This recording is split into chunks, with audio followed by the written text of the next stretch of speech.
There's laughing, she's smiling, she's beautiful. They're buying alcohol for a date night at home. Very playful, very happy.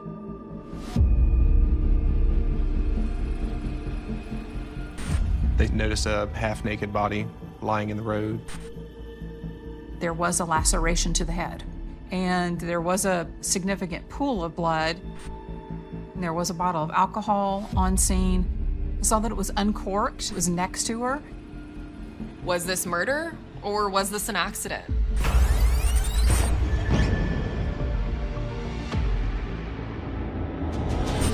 Kat belonged to a members-only type of website service. She was a beautiful woman, and one of the ways that she made money was selling pictures of herself.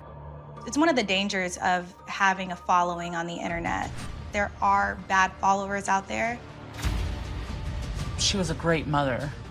They focus on her risky endeavors online, and she was so much more than that. Looking at the video, everything looks great. It's sad to think that these are her final moments.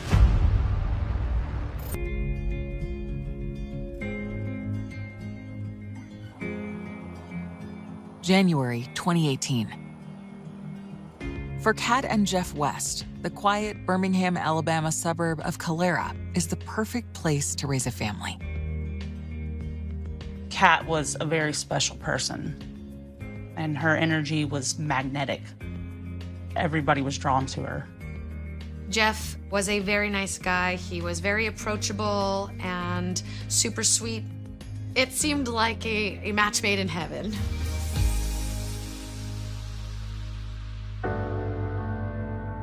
Kat and Jeff have been together for nearly 15 years, and it's clear why Jeff fell for his wife.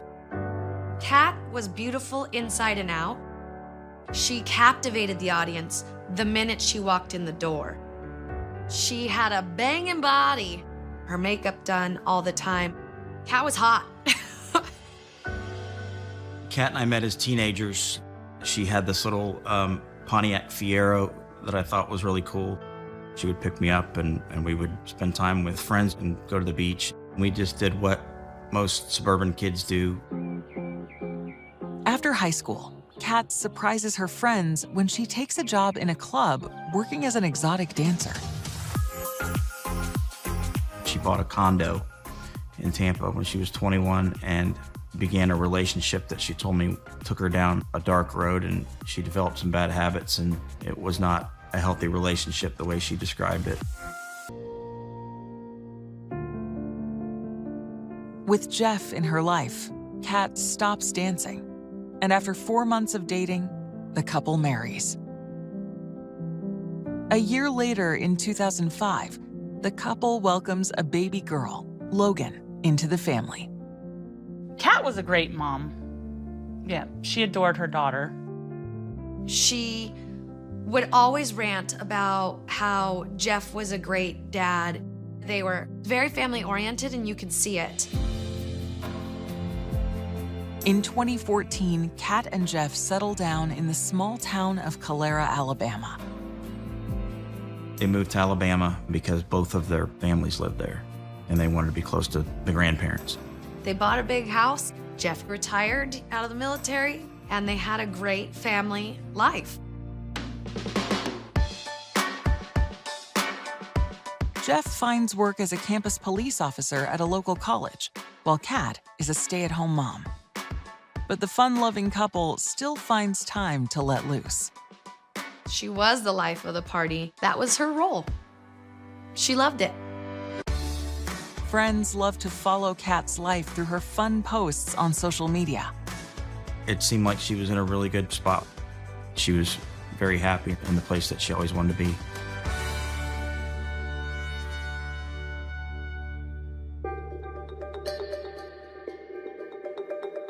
January 12th, 2018.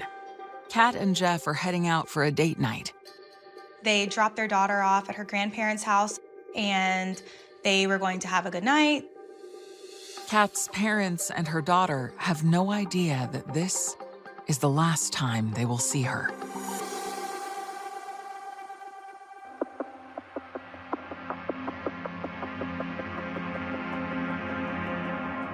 In the early morning hours of January 13th, 2018, a 911 call comes into the Calera Police Department. Around 5 a.m., a young woman living in the neighborhood noticed a half-naked body lying in the road. The neighbor calls 911, and Calera Police Department rushes officers to the scene. When they got there, they saw a female body and nothing but a pink bra. The body is half in the road and half in the grass. There was blood around her, and there was a bottle of absinthe right next to her as well.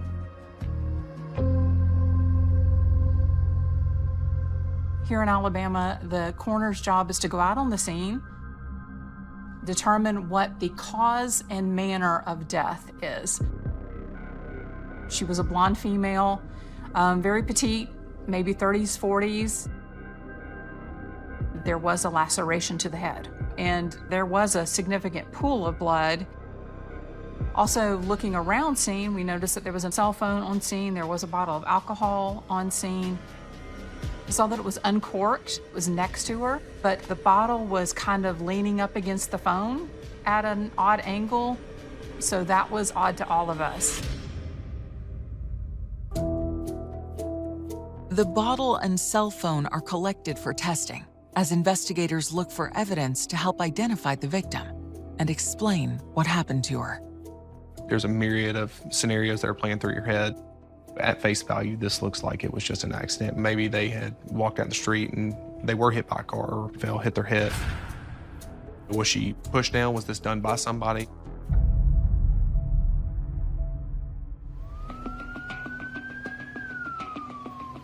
As police examine the scene, a local resident tells officers they recognize the woman as their neighbor, Kat West, and points out her home right across the street.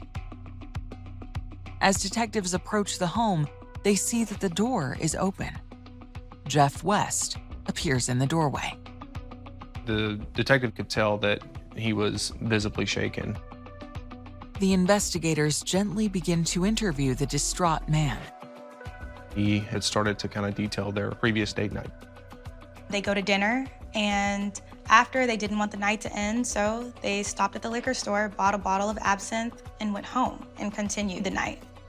She's changed, she's in something more comfortable. He's taken photos of her, and it seemed like the night was going well for the two of them.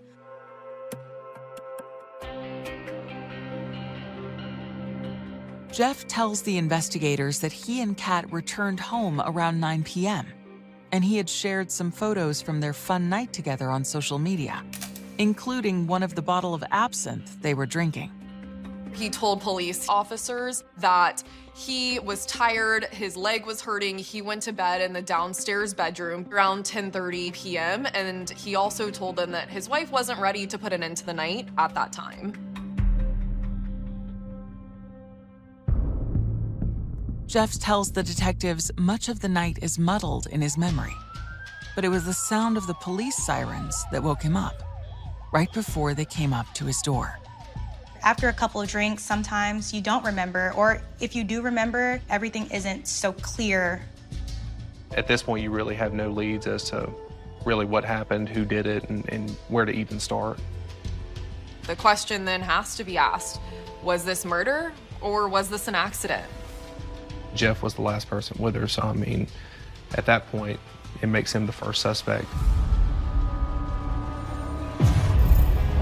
Detectives discover images of Kat West's final moments. This is the last time we saw Kat West alive. She looks smiley, cheek to cheek. The two of them are walking through the store. And the more they learn about their victim, the more complex the case becomes. She had 50,000 followers across social media accounts. Kat was too friendly on occasion. Kat was too welcoming. And I feel that probably could have backfired at some point.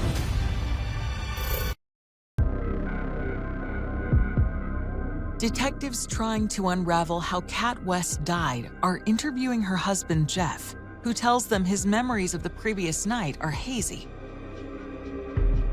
After a night of drinking, he says he went to bed, while Kat continued to party.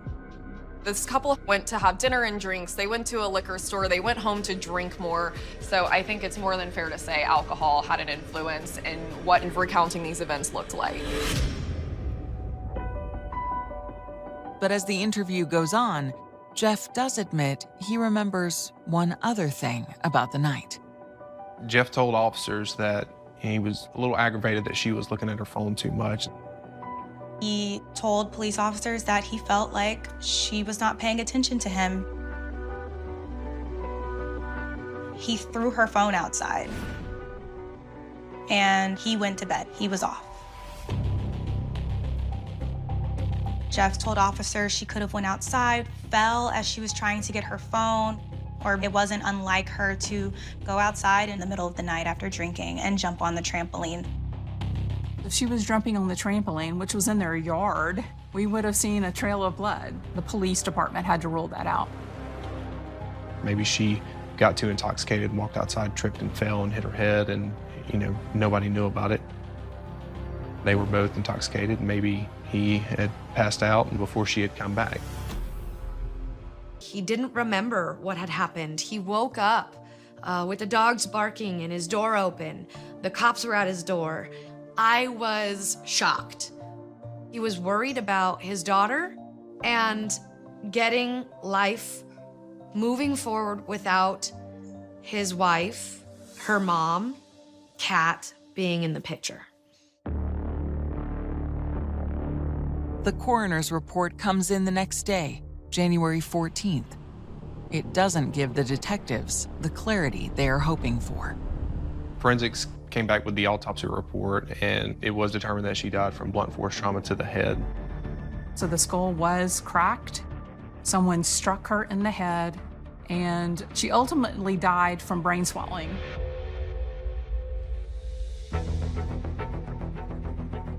Looking at her laceration, it was about 2.5 inches long. It was on the side of her head, just a few inches from the top of the head. Where she had the laceration, it's almost impossible to get by falling down, and there was nothing out there for her to hit her head on. So we knew that did not happen.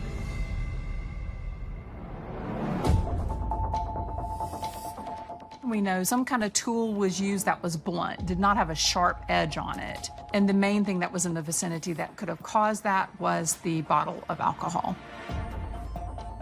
There was a bottle of absinthe next to her that had a small chip in the base of it. So the liquor bottle is very heavy. If you strike someone with that type of glass, it will not break. And there was some blood smears on the bottle that were Kat's blood.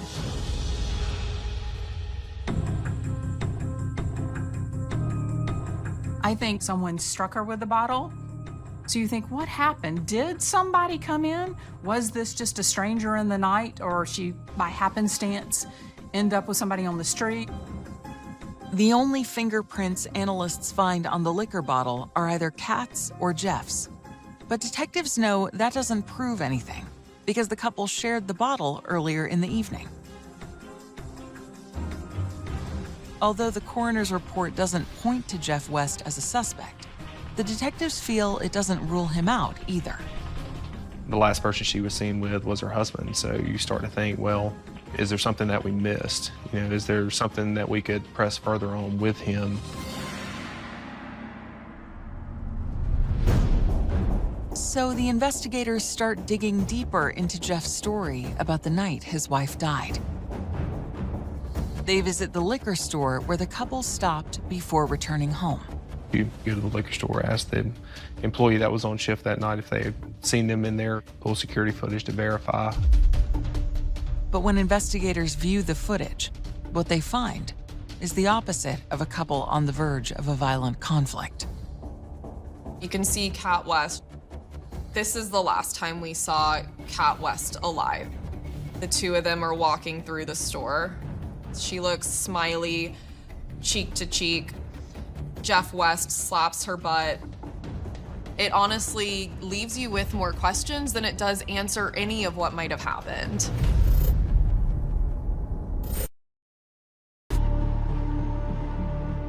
Detectives suspect Kat West's husband, Jeff, may be involved in her mysterious death, but have no proof. They're examining Jeff's story about what the couple did earlier on the night Kat died, and have discovered surveillance video from the liquor store he says the couple stopped in. The video includes the final images of Kat alive. Looking at the video, everything looks great. The two of them just wrapped up a date night, seemingly having a nice time, flirting with each other in the liquor store. It was funny when I saw it. He pats her butt. And I kind of chuckled because that's who he was. He loved his wife. He loved the way she looked. There's laughing, she's smiling, she's beautiful, and they're buying alcohol for a date night at home. Everything appears to be normal, very playful, very happy. And it's sad to think that these are her final moments. This final moment of her in the liquor store, that's who they were. That's who they are. They're good people, and she didn't deserve it.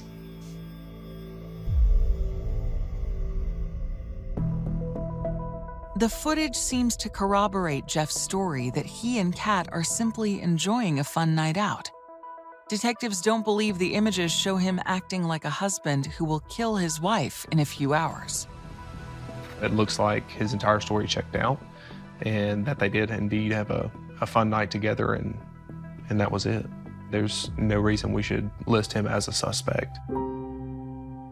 Kat's friends are equally convinced that whatever happened to her, Jeff isn't to blame. He never seemed overbearing. Like, I never heard them argue or anything. They just had an interesting relationship, but it seemed like in a really good way. I don't think there's a harmful bone in Jeff West's body. I've never seen Jeff be an angry person. I've never seen him act in anger.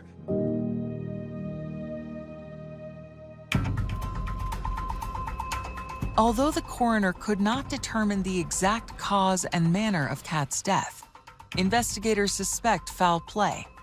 And with Jeff now considered less likely to have been involved, the search is on for other potential suspects. She has a laceration to the head from blunt force trauma, so we were thinking there is something nefarious about this death. The other side of the investigation that you have to look at is, who is Kat West? You try to find any information you can on her. Is she cheating on her husband? Does she have any enemies? We've got to look at all sides of this. When investigators dig into Kat's internet history, they learn that she has a massive online presence.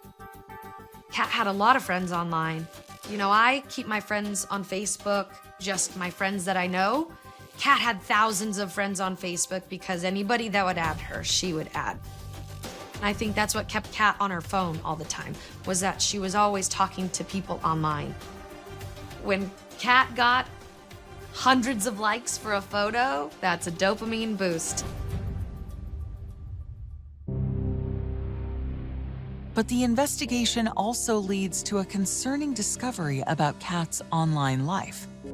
She wasn't only active on mainstream social media sites. One of the things that came out was that Kat belonged to a members-only type of website service, that she would take pictures of herself in lingerie, maybe even provocative type poses, and was selling pictures of herself. She had over 50,000 followers on her page who loved to purchase photos of her. She would model herself as Marilyn Monroe and went by the name Kitty Cat West.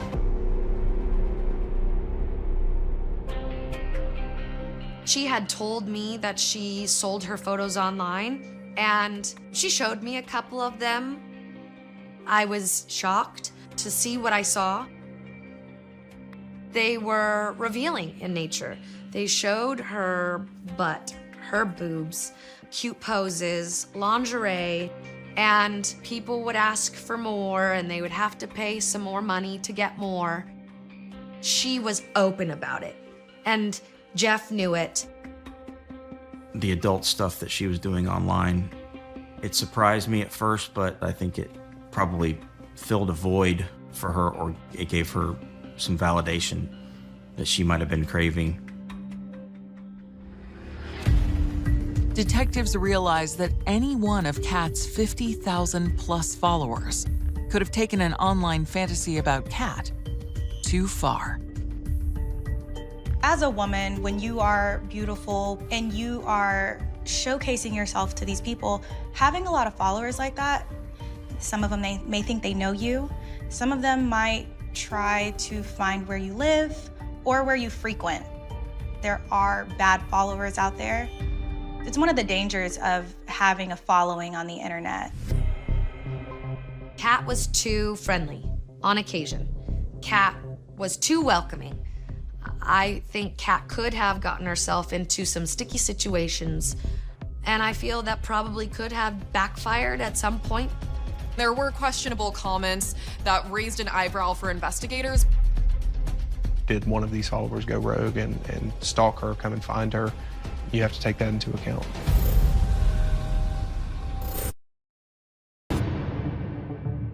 The investigation into the death of Kat West has taken an alarming turn after investigators discover her photos on an adult website with thousands of subscribers, any one of them a potential suspect.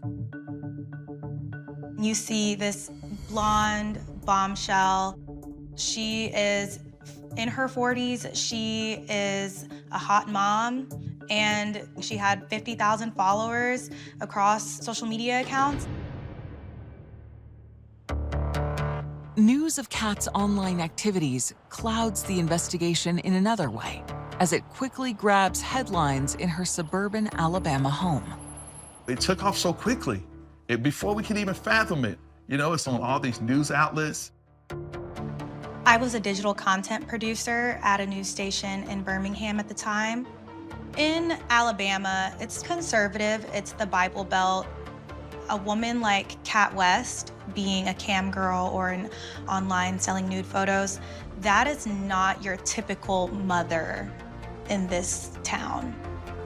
And it raised a lot of eyebrows. There was a lot of victim blaming that she somehow contributed to her death. Her background of what she did was frowned upon. Obviously, her drinking was frowned upon. The community, they don't want to believe that this happens in Calera. Just because she took those beautiful pictures, she was much more than that.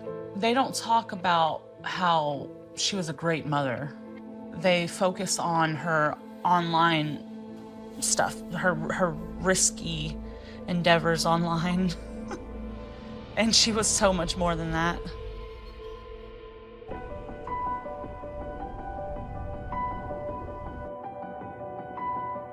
Investigators begin digging into Kat's vast pool of online followers, searching for anyone who might raise a red flag.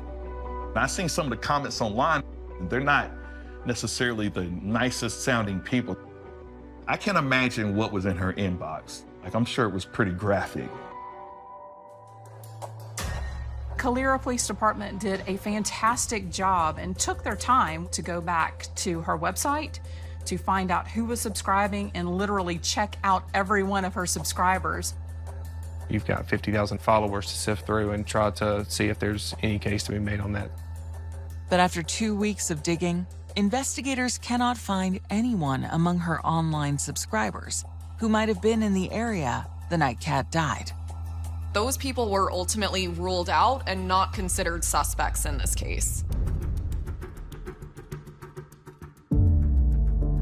Detectives are back to square one with no suspects. As they review their case, given the new information about Kat's online site, they can't help but wonder whether they dismissed her husband, Jeff, too quickly. Kat West taking nude photos and selling them online also raises the question, how did her husband feel? But investigators discover that once again, there's nothing to support suspicion of Jeff. She wasn't living a double life. Jeff, he was very aware of it.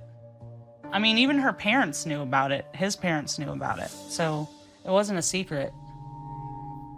There had to be someone behind the camera taking those photos. And sure enough, it was Jeff.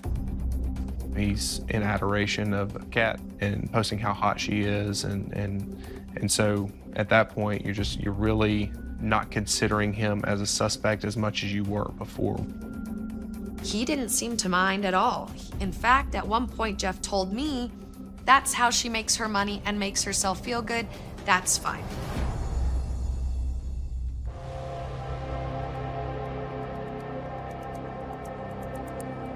And from there, you just go back to the drawing board, right? When detectives go back to their case file, they discover something curious, something they believe deserves a closer look. The Wests had an ADT security system at their home, and that provided some telling information. It had a log of when their front door opened and closed. So by Jeff's story, he went to bed at 10:30 that night, but when they checked his security, that's where they started finding out that the timelines of the events that he described, they weren't exactly matching up. His ADT system showed the front door opened at 1:51 a.m. and stayed open for more than 4 hours past that point. The times in which that front door had opened was also past the time Jeff West said he went to sleep. It could have been his wife, it could have been Jeff, but we don't know that. Let's not forget that it's January and the door is wide open. If you slept even a few hours with the door wide open, your home is cold. You wake up and you're like, oh my gosh, the door is open. I need to figure out, why is my door open? The confusing data from the house security system causes investigators to once again take a look at Jeff West. And their new suspicions lead to a warrant for his cell phone records. He told police officers he went to bed at 10:30, but his phone logged that he had been moving around past the time he told officers he went to bed. According to the fitness history on his phone, a short time after 11 p.m., he had taken 18 steps. The data from the phone and the door opening and closing were not exactly matching what he was telling them. And some of the text messages with his wife found on Jeff's phone are troubling to investigators. Looking at some of the text, it was obviously not a relationship that was perfect. She felt that he wanted to leave her. There were multiple texts with this back and forth of, should we split up? Should we stay together? She's telling him, I know you're scared to tell me if you don't want to be with me, but it's hurting me by lying. There were some fundamental issues wrong in the relationship, and the text just kind of highlighted those. All the way leading up to her death, they had these texts going on. When investigators learn that Jeff is apparently not telling the truth about the timeline of his movements that night, they start to question everything else he has told them. There are still a lot of holes and gaps into what really happened that night. But at that point, there was no other person of interest, there was no other suspect. It was Jeff West and Jeff West only that was being looked at as the murderer of his wife.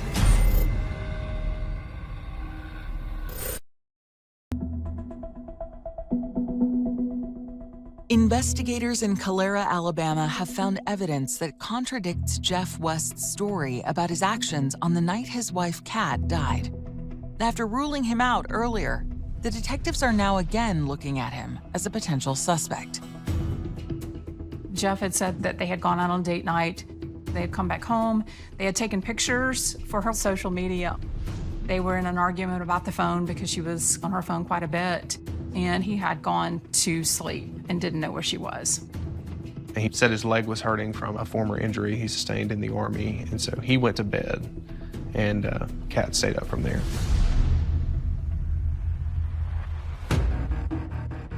Detectives know the data from the West's home alarm system and from the fitness tracker app on Jeff's phone appear to contradict that. But Jeff is sticking with his original story. He told police officers, how does anybody know the exact moment they went to bed? What's the difference between 10:30 and 11:15? If alcohol was involved, if someone asks you to the minute when you went to bed last night, are you able to have an accurate answer? With Jeff now firmly in their sights, detectives go back and review all of the evidence. That includes obtaining the original 911 call from the neighbor who found Kat's body. When they listen to the full recording, they discover it contains a critical clue. When she called 911, she asked had anybody already called this in, because across the street, she could see a man pacing in his home and the door was wide open.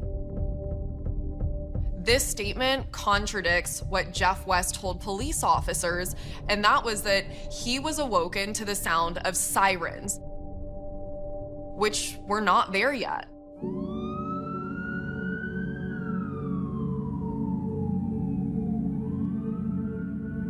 Jeff's whole story seems to be falling apart. Next, the investigators conduct a careful re-examination of the evidence found near Kat's body. They realize there may be an explanation for some of the unusual things they noticed there. We did see a cell phone on scene. There was a bottle of alcohol on scene. And it is weird that the bottle was kind of leaning up against the phone at an odd angle. You would think if you were intoxicated that the bottle would be just randomly down on the ground, not propped on the phone. If Jeff was involved in his wife's death, they wonder, could he have staged the scene, trying to make it look like an accident? But it's when they re-examine Jeff's fingerprints on the absinthe bottle, previously dismissed because he was known to have held it earlier in the night, that the loudest alarms are set off. The location of the fingerprints on the bottle of absinthe wouldn't be if you were to just grab a bottle. They were positioned if you were holding it upside down by the neck. Detectives realize this could be because Jeff was holding the bottle of absinthe as a weapon. And they now put together a theory of what they believe happened the night Kat died. Probably Kat was on her phone and that irritated him, and Jeff threw her phone outside. And then afterwards they took pictures and she only had the bra on. And obviously something went wrong. Probably her asking where my phone is. And she went out to find the phone. He followed her out there and things escalated.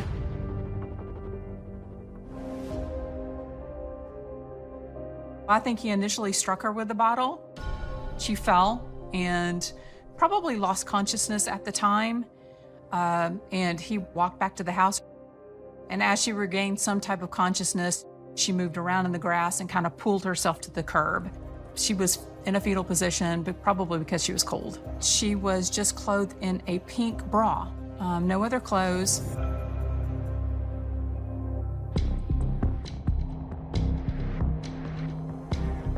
Afterwards, the investigators theorize Jeff tried to cover up his crime by staging Kat's cell phone and the bottle next to her. Obviously, there are some holes in the story, and as it progressed, the holes became bigger. So about 5 weeks after the cat was found on the street, Jeff was arrested for her death. Despite having only circumstantial evidence, on February 23, 2018, police charged Jeff West with murder. Jeff continues to insist he did not kill his wife, and many people believe he is telling the truth.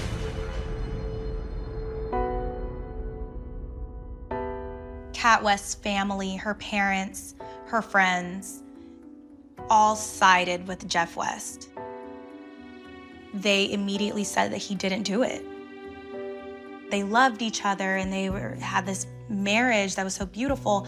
And although they argued here and there, like that's just marriage. That's what comes with it. When I first found out, I couldn't believe it. I'm like, Jeff? Jeff hit her with a bottle? I would have never pegged Jeff to be harmful in any way. I was in disbelief that Jeff would have killed Kat. The evidence is counterintuitive to what I knew about her and Jeff.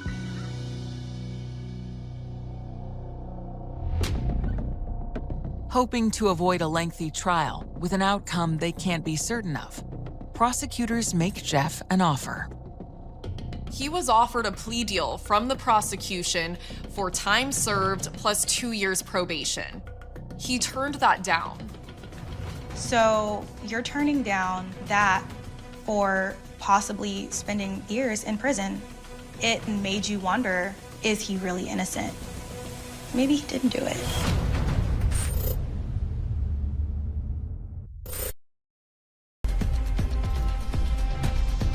Jeff West's trial for the murder of his wife Kat outside their Calera, Alabama home is set to begin on November 17, 2020. Jeff was offered a plea deal where he would serve time at a lesser charge. He would get out of jail earlier, prison earlier, but he did not want to do that. He wanted to pursue a jury trial and still maintain his innocence. I was shocked when Jeff didn't take the plea deal, but I understood why. If that's your story and you're sticking to it, why would you take the plea deal? Prosecutors argue that Kat's death was not an accident. That Jeff West bludgeoned her to death with an alcohol bottle following an argument. The most damning testimony that was given was the medical examiners, who said that she could not have died by falling.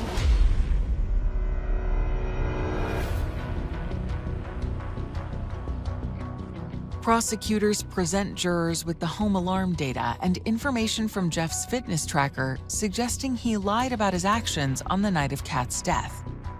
They display the texts showing a troubled marriage. And they showed the video of Jeff and Kat purchasing the murder weapon, a bottle of absinthe. But Jeff's lawyers counter that the investigation was not able to prove that the bottle was in fact used to kill Kat. When Jeff West's attorneys were presenting the case to the jurors, they were saying, we don't have a murder weapon. We don't have a motive. These two were in love. It's not Jeff West. After a week of testimony, both sides rest their cases. When the jurors went to deliberate, I thought it could go either way. The jury's options were murder, manslaughter, or innocent. I thought that they were either going to pick one of the extremes, that he killed her with intent or that he didn't at all. The jury came back after their deliberations and read their verdict. Jeff West was guilty of reckless manslaughter.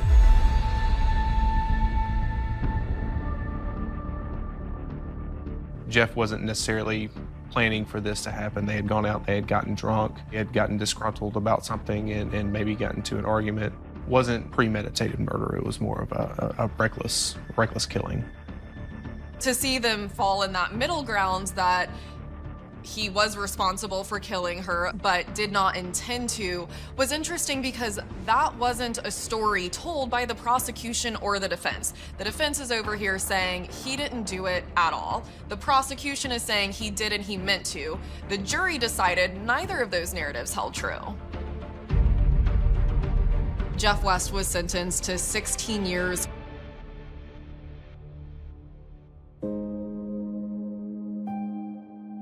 Though Jeff West sits behind bars, for many, questions about his guilt still linger.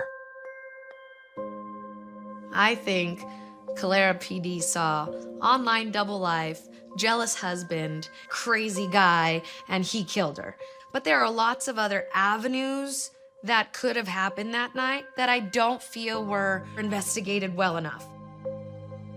I don't think justice was served in the case because I don't think it was proven beyond a reasonable doubt. But that doesn't mean he didn't do it.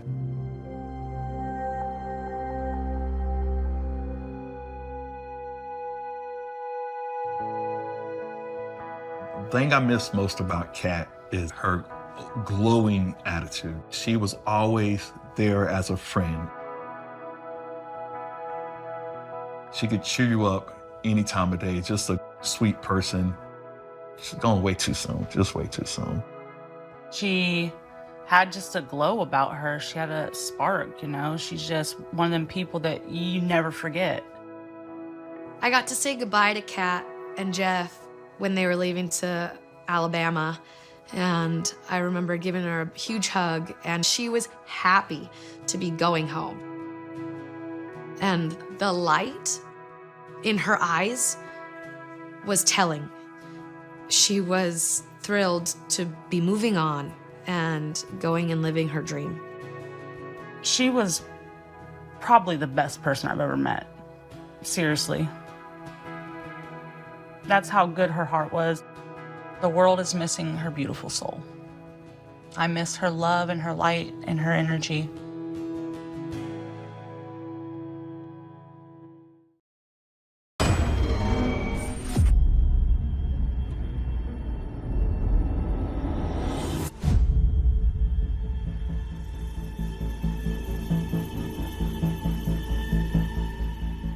That was basically my home.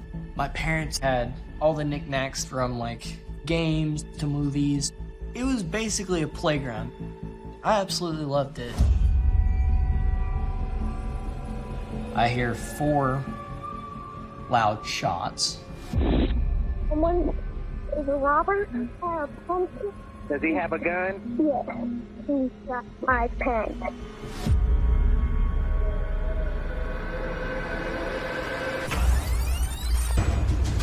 I remember it coming over the radio, kind of in disbelief. Michael got along with everybody. He was on the good side of everybody. Between you and me, brother, they were crooked people. He had a large sum of money. Really, anybody could have followed him and figured out where he was going to be and when. Maybe everyone else in there was just in the wrong place at the wrong time. September 20th, 2013, Danville, Kentucky. As dawn breaks, Michael and Angie Hawkinsmith arrive at the pawn shop they manage. ABC Gold Games and more.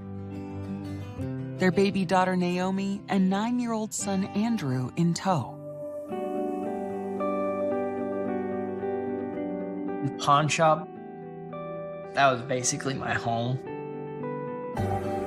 We had all the knickknacks of a pawn shop, from like games to movies to all sorts of junk. It was basically a playground. Yeah, I absolutely loved it. It was simply amazing. The Hawkinsmiths are always together, even on school days. My mom was determined to educate me in a home setting. When they first started to homeschool Andrew, they put homeschool in the middle of everything. So when Michael worked at the pawn shop, Angie would help him with things at the pawn shop. So Andrew would go in there, he would sit and study. He had his own little desk and everything. And they were always trying to spend time together. The Hawkinsmith family story starts a decade earlier, when Michael, working as a youth pastor in central Kentucky, meets a young woman as dedicated to her faith as he is. He met Angie. And I think they got stuck together and they stayed that way. It's kind of like you didn't see one without the other. Before long, Michael and Angie marry, and the family doubles in size. Michael was on cloud 9. He just loved the idea that they would have a boy and a girl, and that their life would be complete. My dad, he made things look so easy, and he was truly an amazing person. He would have a crowd of people, and he'd just be talking to somebody about something, and then he would just pick me up by the leg and throw me up in the air. And everybody'd be like, don't drop him. But he never dropped me. He always caught me by the leg and just put me down. My mom, of course, she was the pastor's wife. And so that's a big role to take. She was also a very sociable person, lovable person. She would always make friends with anyone and everyone. He'd go preaching. Angie, she would sing. She constantly sang. We went from church to church to church. It was simply amazing.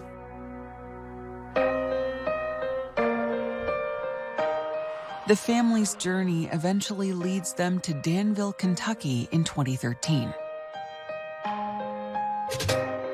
They found a church here in Danville that they wanted to attend or get involved in. And when it comes to him in church, him being a parent, or anything he did, it was his whole heart or nothing. Michael puts that same level of dedication into the part-time job he takes at a pawn shop to support the family while he preaches. Steve Devine, the owner of the pawn shop, quickly makes Michael a partner and lets him take over running the business. He'd been working there for, maybe a year and a half before they opened the store that morning. The morning of September 20th, 2013 starts out like any typical day. By 9 a.m., the pawn shop is open for business. Once my dad got started, I did my own thing. I grabbed me a game system of some sort and started playing. Within 15 minutes of opening, a regular customer enters the store. The gold man, Dan Smith, came in. Dan Smith, like Michael Hawkinsmith, is a part-time pastor. He makes his money buying and selling gold at pawn shops and jewelry stores.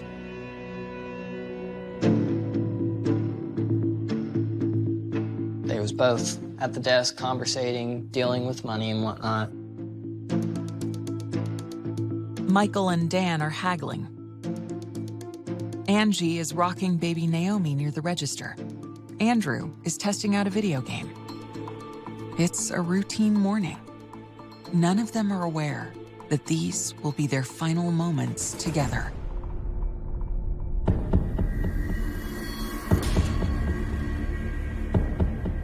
Shortly after, this guy, he came in as well. And I was like, he's kind of weird looking.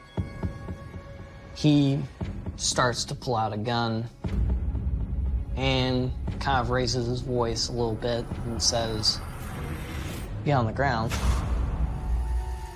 And we all did because we was petrified. Me, Mom, and my sister all huddled up to a corner. Andrew hears strange, high-pitched sounds as he watches the unthinkable. A man shooting at his mother, father, and Dan. To me, it sounded like a dart gun. Dad was like, "Please stop." So that happened, and he started rolling around until he wasn't. He stopped. But then Dan Smith was next, and then he was going to go after us.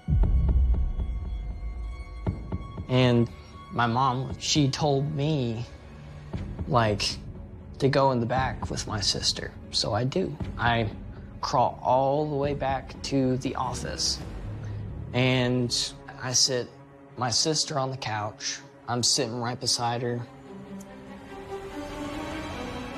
Of course, shaken up and don't even know what's going on.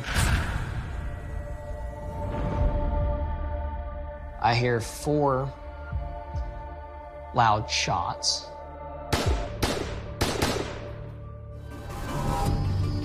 And And I remember crawling over to the doorway and seeing that my mom was just laying there with a puddle of blood, big puddle of blood. And so I picked up the phone and called on it. 911, where's your emergency?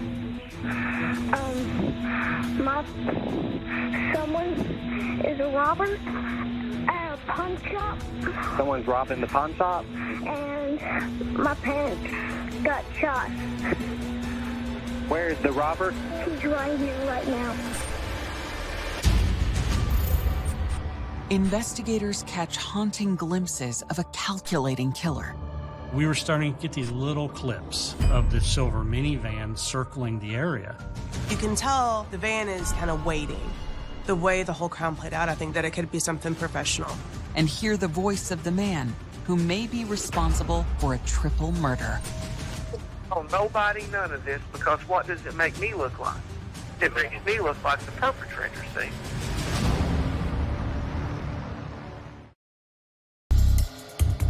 My parents got shot. Where is the robber? He's right here right now. 9-year-old Andrew Hockensmith makes a desperate 911 call as he hides with his baby sister in the back of his family's pawn shop after an armed robber opened fire on his parents and their customer. The robber, does he have a gun? Yes. He shot my parents. Okay, can he see you? I'm in the back right now. You're in the back? Excuse me. So the robber's up front of the store? Yes, but I don't know if he's here or not. But come quickly. Where are your parents? They're dead on the ground. Come here quickly because I'm afraid. Please hurry. Okay, they're coming, okay? I was just sitting there with my sister and hoping to God that these police come. Danville Police Detective A.J. Mullins is one of the first to respond. I remember it coming over the radio, kind of in disbelief. Is that what I really heard? And it's what everybody just dropped whatever we were doing. We got down there. It takes police less than 6 minutes to arrive at the pawn shop. They came very quickly, and I had walked to the door with phone in hand and sister in the other, and walking by these dead bodies of people that I loved. I was petrified. I didn't know what I was looking at. And out I walk with my sister. When I arrived at the parking lot of the pawn shop up front, our captain at the time had come to my window and said, "We need you to get these kids out of here as soon as possible. We've got bodies inside." And they put them in my vehicle, and Andrew held Naomi on the way there to the police department. At Danville PD, we actually only have 4 full-time detectives, and we take anything from a theft to a murder. So it was a huge case, so we needed all hands on deck. I don't care how many times you've done it or seen it, there's nothing that truly prepares you for this. After taking the Hockensmith children safely away from the crime scene, Detective Mullins rushes back to the pawn shop to join the investigation. When you first walk into the door, there's a counter, glass counter. Angela's body was kind of in the corner near the register. And Michael was on the other side, where it looked like had been gold, some jewelry kind of laid out as if he was the one speaking to Dan at the time all this went down. And Dan, you could tell where Dan fell initially, and then someone had drug him back where it would be harder to see him. You could see clearly the drag marks of blood leading in that direction. And his briefcase was open on top of one of the tables.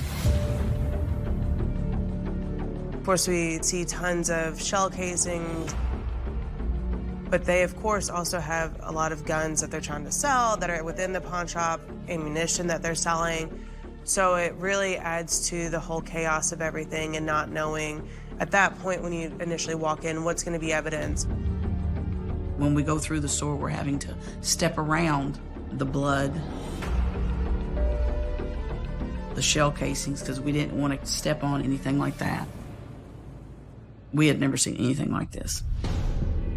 There was so much evidence to collect and to process and to go through. The victims had been shot multiple times, possibly after they were down.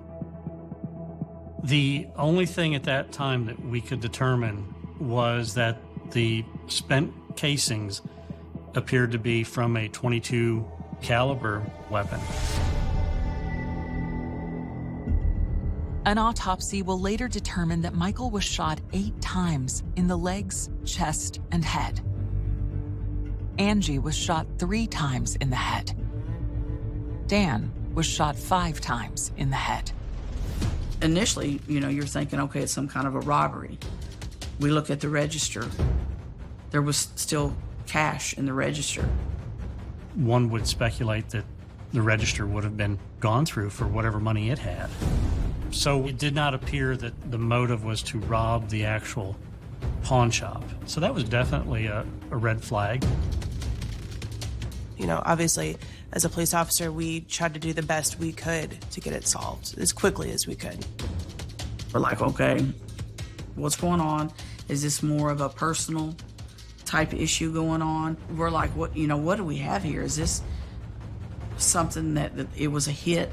Was it on Dan Smith? Was it for the Hawkins Smith? Was it all of them?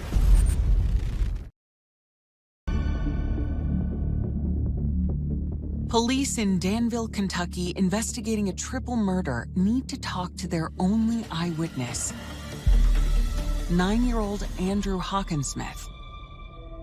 The frightened child and his baby sister Naomi have been taken to the police station while officers try to locate their next of kin. They had sat me down and was like, do you have anyone that we could contact so that way they can take you home? And I was like, I don't know, because I didn't know phone numbers.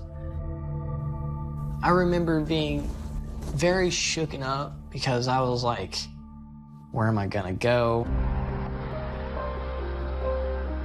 And I went back to the police station and interviewed Andrew. Andrew was able to give us a good description of the bad guy.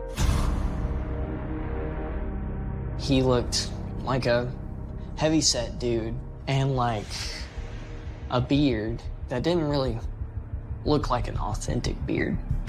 He said, you know how at Halloween when people wear fake beards, there's little tabs? And he had sunglasses and a cap. And the suspect, he wore black latex gloves and camouflage coat. Andrew also provides crucial details about the weapons used in the attack. Andrew went in the back office, and as he's running, he could hear shots being fired. And he says they sounded different. I remember making a sound like... And one of our officers got his silencer, and we showed it to Andrew, and it said, did it look like this? And he said, yes, that's exactly what it was. The use of a silencer raises frightening concerns for detectives. The way that just the whole crime played out, I think that it definitely could be a possibility, that it could be something professional. As detectives consider whether they are hunting for a professional hitman, word of the shooting reaches Michael Hawkinsmith's mother at her home across town. She rushes to the pawn shop. When I got there, I knew it was not good.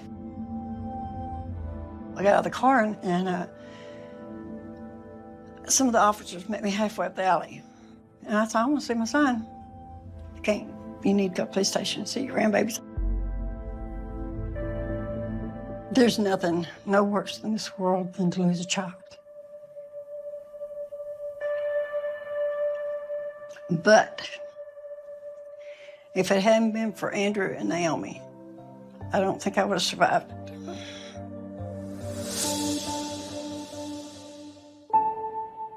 Police locate the family of the third victim, Dan Smith, and break the awful news to them that same day.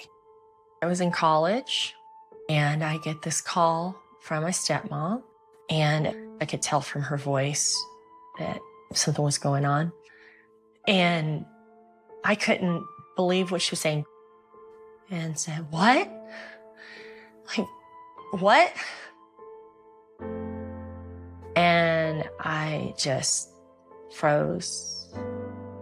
I just couldn't believe he was gone. I just couldn't understand, what I was being told. I just couldn't comprehend. He was such a giver, financially a giver. He was a giver of his time, his energy, his kind words. As the victims' families try to cope with the devastating news, investigators back at the crime scene are continuing to dig for clues. They canvass the area around the pawn shop and find a promising lead. We found a witness. He saw a heavy-set, tall, white male coming out of the pawn shop. Described him as having a beard, and he went around to the little alleyway, and there was a van that pulled out of the alleyway and turned right. The description given was a silver minivan.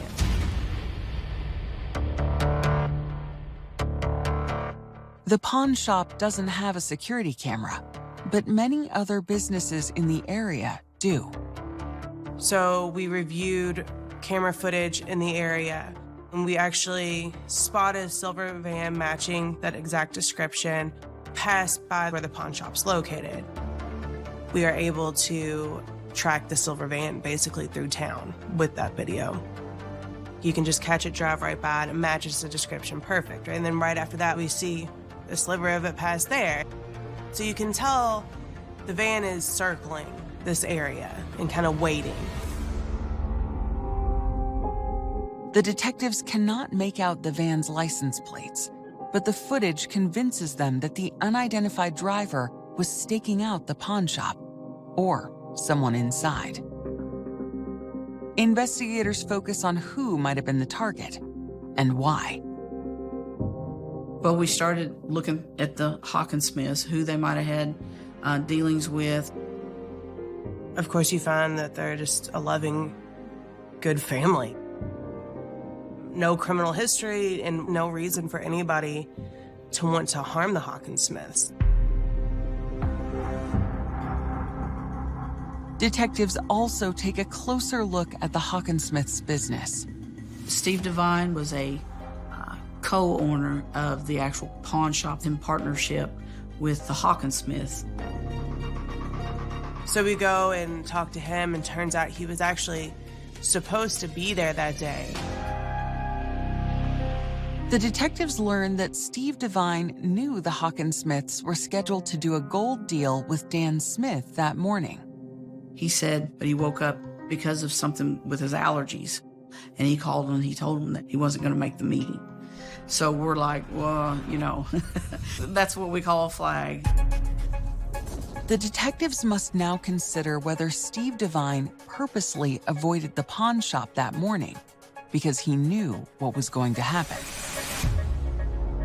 It was definitely concerning that the owner of the business, who was supposed to be there, ironically just didn't show up because of allergies.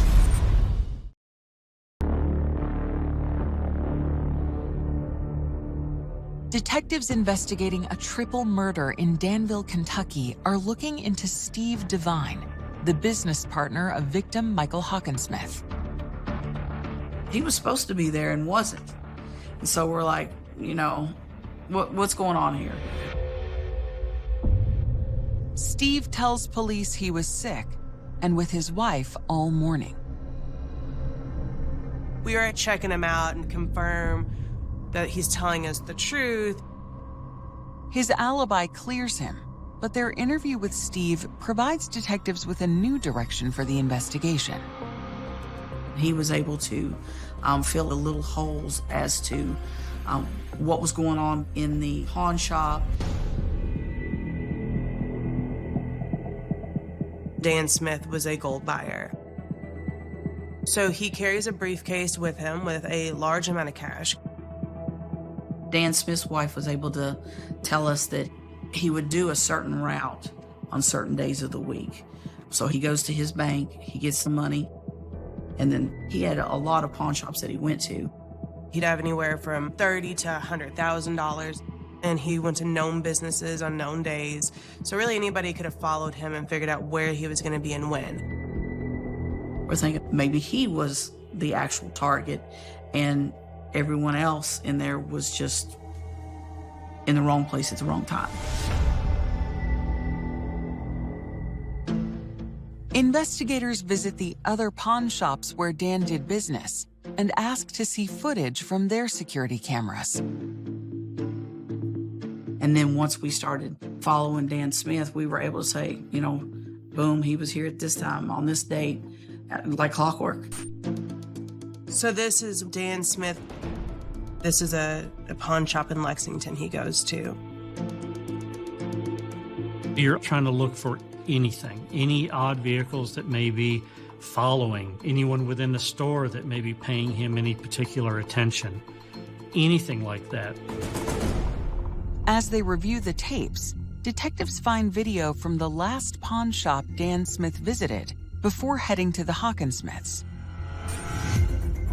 This is where Dan Smith arrives at Lawson's Jewelers in Harrodsburg, Kentucky. Be around quarter after 8:20. He walks in with that same briefcase and then talks to the lady behind the counter and just appears very relaxed, laughing, has no idea, obviously, where he's headed. I don't even think it was a full hour after this. Dan Smith was killed. It's kind of odd when you're watching this. This is the guy's, last moments. He doesn't know it. Nobody knows what's getting ready to happen except for one person. Investigators scour the footage for any indication of who that one person might be. There was nobody that appeared to be paying any particular attention to him. Mind you, the video was pretty narrowly focused coming out of the one store, so we couldn't see his full motions once he crossed the street. But reviewing that video at the time, there was nothing that stood out. We're kind of baffled at this point. Who was even the target? 4 days into the investigation, there's no clear target, no clear motive, and nothing pointing to the identity of the gunman described by 9-year-old Andrew Hawkinsmith. We were getting ready to figure out what our next step was, and this phone call came in to the police department from Michigan. And we're like, Michigan, now what do we have here? The caller from Michigan identifies himself as a pastor. He tells police about someone in the Kentucky area who knew the victims and has been making suspicious comments. The pastor from Michigan relayed that he was friends with an individual by the name of Kenneth Allen Keith, and that he had communicated with Kenneth Allen Keith and got on the subject about the murders in Danville. The pastor explained that Kenneth Allen Keith knew the Hawkins Smiths, and that Kenneth Allen said, you know, talking about the Hawkins Smiths, that they're not innocent either. This pastor had said Mr. Keith just switched like a light switch, that something set him off, and he said that they had cost him a lot of money. And so I think that statement alone really stood out to him, because, I mean, you look at they are innocent people, right? He's concerned that potentially his friend, Kenneth Allen Keith, could be involved in this triple homicide. The call was what kind of turned the whole investigation around, when we realized that it could be the Hawkins Smiths that were actually targeted.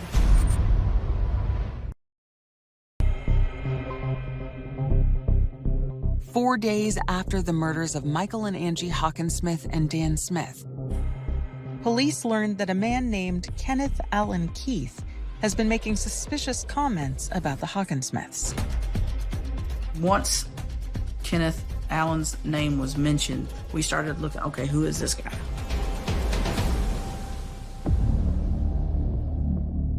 He was involved in the pawn shop business. He had one in Somerset, Kentucky. And he was a pastor of a small town church in Pulaski County, Kentucky. He appeared to be loved by his local congregation. That was kind of a common denominator for everybody involved, as they were all heavily into the church, either as pastors, ministers, leaders, just in a church. But the investigators quickly discover that Kenneth Allen Keith appears to have a different style of preaching than the other pastors. We found one of his sermons that he had on YouTube, where he's on the pulpit and he's got a rifle with a sling on. And he's talking about his past, what he's done. And we're like, okay, you know, we have a sniper here. And the further that we looked into Kenneth Allen, the more we're like, oh, this is a good lead. So when we start looking into Kenneth Allen Keith, we look into his financial history. And we learned that he had recently been sued by Steve Devine. And so he owed Steve Devine money.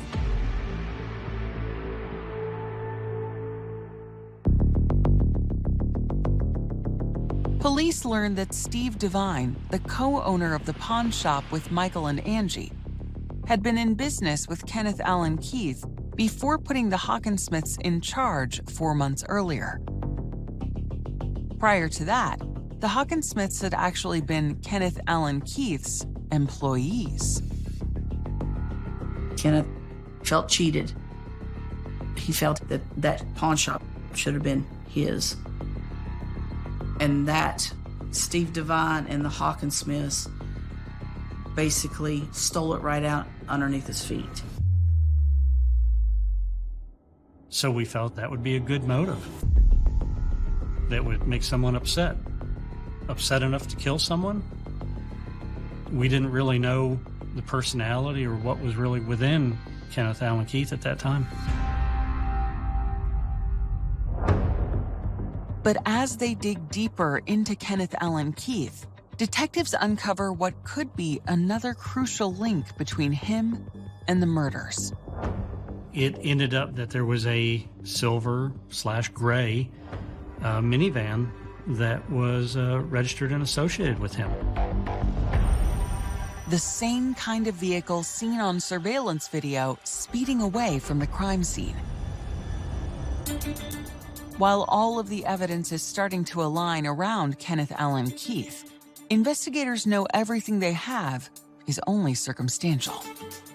To help them build a more solid case, they reach out to the pastor in Michigan who initially tipped them off to Kenneth and recruit him to help their investigation. At this point, we want a step further, so arrangements are made to actually record phone calls.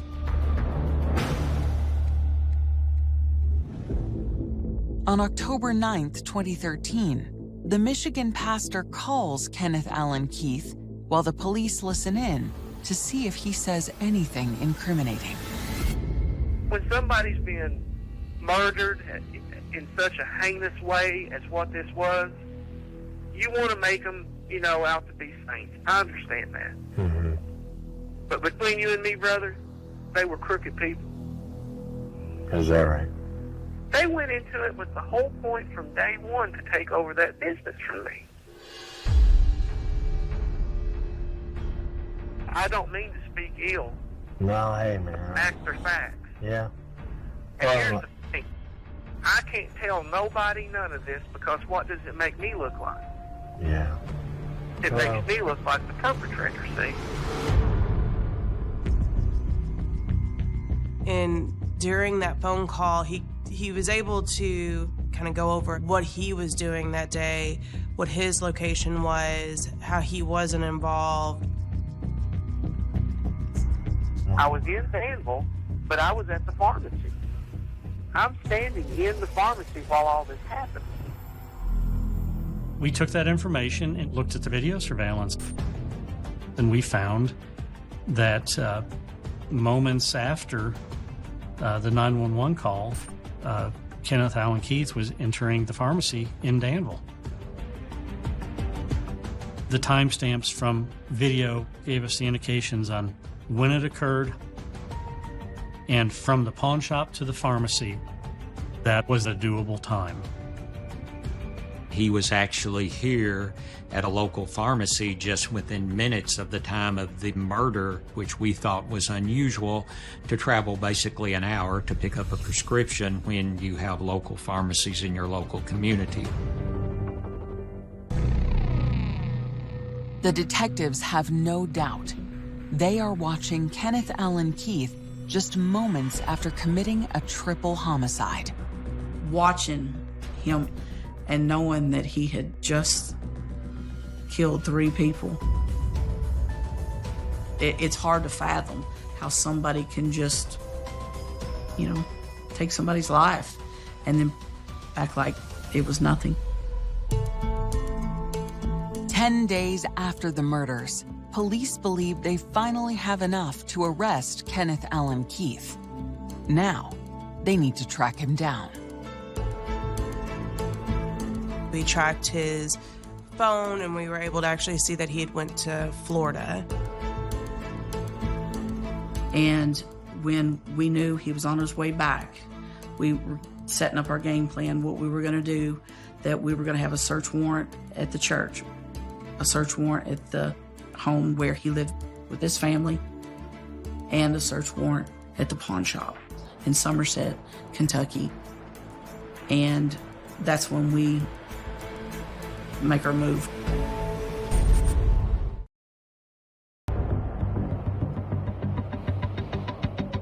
October 9th, 2013. Danville, Kentucky police are waiting as Kenneth Allen Keith, the prime suspect in the murder of Michael and Angie Hockensmith and Dan Smith, returns home from a trip to Florida. He gets up the next morning from coming home and he goes to his pawn shop. And that's when we make our move. An investigator went in as a potential customer and made contact with Mr. Allen. We didn't go in with guns drawn, anything like that, because pawn shops have guns in them and we don't know where what is. And he came out from his office area and they were able to basically tell him, we've got a search warrant for your pawn shop. As police search his business, Kenneth Allen Keith is placed under arrest. During the search of the pawn shop, we discovered a box for a threaded device that can be purchased over the internet that can be fashioned into a makeshift silencer. The discovery confirms detectives' suspicions that a silencer was used in the killings and explains Andrew Hockensmith's description of a high-pitched sound as his parents were shot. And then also outside of the business, we found spent 22 shell casings, and then a target that had been shot. So we believe that he was practicing prior to the shooting. The 22 casings found in Kenneth Keith's pawn shop matched all the expended shell casings from the murder scene in Danville, Kentucky. They were shot from the identical weapon. There was evidence, obviously, that tied him to this case to make it a strong case. Detectives confront Kenneth Allen Keith with the overwhelming evidence. We are always trying to get an outright confession, but that did not happen. We got the opinion that Mr. Allen thought that he was just so intelligent that he was going to beat all this, but he didn't know what we had found. News of the arrest shocks Dan Smith's family. They know Kenneth Allen Keith and believed he was a good pastor and a friend. Dad had a previous relationship with Kenneth Allen Keith. He would come in and he would buy and sell. They did business. You're going, wait a minute. That's not a real pastor. But to be able to commit murders on Friday and then get up on the pulpit Sunday morning and preach, especially in front of 2 children. For Andrew Hawkins-Smith, who hid for his life with his baby sister during the murders of his parents, the news comes as a relief. I remember they was like, hey, Andrew, look at this, look at the news. And they showed me the newscast where they finally caught him. And I was like, all right. Prosecutor Richie Bottoms believes he has all he needs to convict Kenneth Allen Keith on 3 counts of first-degree homicide. I think the evidence spoke for itself. We felt very confident that we could convince the jury that he did this. After initially announcing they would seek the death penalty, prosecutors decide to spare Andrew and his baby sister Naomi and Dan Smith's family the pain of a long trial. Instead, they offer Kenneth Allen Keith life without parole in exchange for a guilty plea.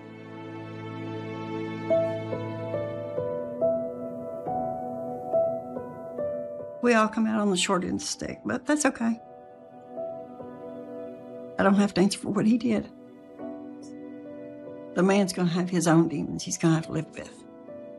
I want people to remember who our dad was. I want him to be remembered by the good things that he did for people. He was a very kind man, and he wanted to help. He wanted to help people, and he did. I've been told you're a spitting image of your dad, and you look just like him, you act just like him. And my mom, I think Naomi, she looks just like my mom. I'm very thankful for what I have. And in a sense, it's like I am like living through my parents' life, or kind of like a reimagined one. My parents will always live on within me.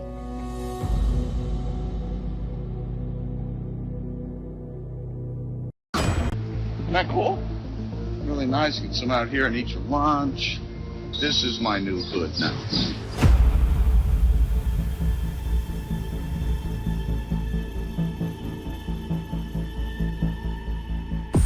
And you come in to the kitchen, and the kitchen is good sized kitchen. You got a bench here.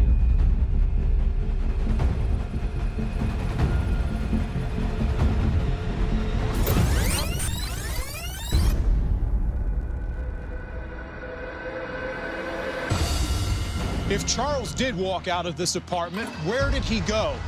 The closest person to us is missing. I'm thinking that someone just has him and he's somewhere. Like, where is he? The first time that he ever went to Anna's apartment was the last time he was seen alive. I remember asking her, like, why are you not freaking out? There were some red flags that started to pop up.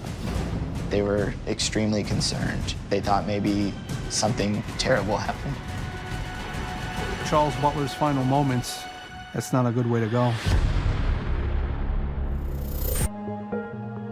56-year-old Florida businessman Charles Butler has just moved back to his hometown, New York City. This is really nice. I love this city. He would always talk about how New York City is the greatest place on earth. I'm Molly Butler. I'm Chuck Butler's oldest daughter. Originally, my dad was from Queens. He lived there till early 20s. And he said that he went to Florida to visit a friend and ended up meeting my mom. They fell in love pretty quickly, and they ended up getting married after a few years and having the three of us. After Molly, Charles and his wife Kim welcome Margie and Maxwell. As the family grows, Charles's career takes off. My dad was definitely a businessman. He owned a pizza shop, and he was actually the first pizza place in Central Florida to start delivery pizza. Then he started doing insurance. He opened up his own insurance company. He just, a great businessman, great with finances, very, very smart. I'm Margie Bolton, and I'm Chuck Butler's middle daughter. We're in love with architecture in New York City. His heart was always back in New York. He was always a city boy through and through, for sure. While Charles's business is growing, in 1997, his personal life is upended when he and his wife Kim decide to divorce. And then they just separated. Like, they literally got together to have us three kids. Like, they just weren't really meant to be together. We would visit my dad on Wednesday nights and every other weekend. He would always try to just make the time that we had the best that it could be. He always made everything fun.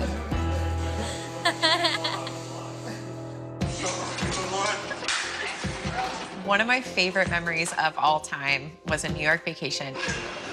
We were on the subway, and my dad starts singing, "Always Look on the Bright Side of Life." And he gets out onto the street. Ladies and gentlemen, I don't want you to feel sorry for me, even though I'm down and out. We were younger at the time. I remember my brother was really embarrassed. Like, "Dad, stop." My heart's bleeding. I'm Maxwell Butler. I am Charles Butler's son and the youngest of three. Oh my God. It would be so embarrassing for us, but looking back on it, it was just a good time. In 2012, Charles encourages his oldest daughter, Molly, to follow her career ambitions. My dad was all about living your dreams. Find out what you're passionate about and make that your business. So I knew that I wanted to be a New York City hairstylist. That was my dream since I was very, very young. Charles gives Molly a push by suggesting they become roommates. When I was 24, my dad and I found an apartment in New York City. Okay, I'm on 78. And the deal was, my dad would come up for 1 weekend out of every month. Well, he was there 3 weeks out of every month. Charles's part-time residence in New York coincides with another significant turning point. After he got divorced from my mom, he was never really open to the idea of marriage. But he said, I wanted to find my queen. So he started getting on a bunch of dating websites. He would always make dating websites in New York, even though he lived in Florida. In the spring, he connects with a woman from Brooklyn named Anna. My first impression of her was she's super cute. I could totally see why my dad was into her.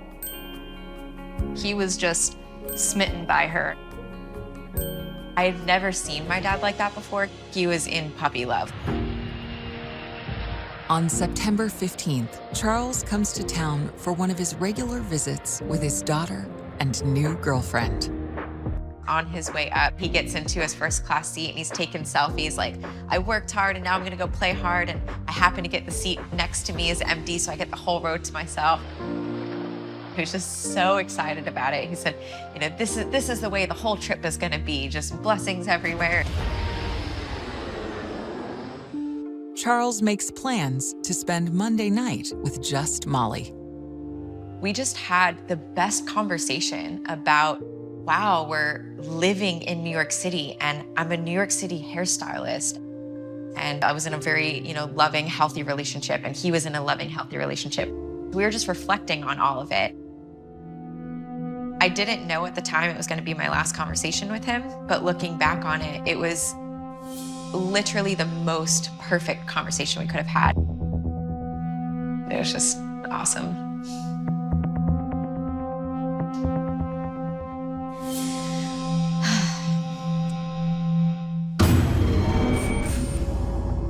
The next day, Tuesday, Charles has plans with Anna for a special evening. Tuesday, he had messaged me and he said, hey, I'm actually gonna go out to Anna's house tonight. We're gonna watch a movie, I'm gonna sleep out there. She lived in Brighton Beach, Brooklyn, so this was a big deal that he was going to her house for the very first time. That night, Charles fills Molly in on the date.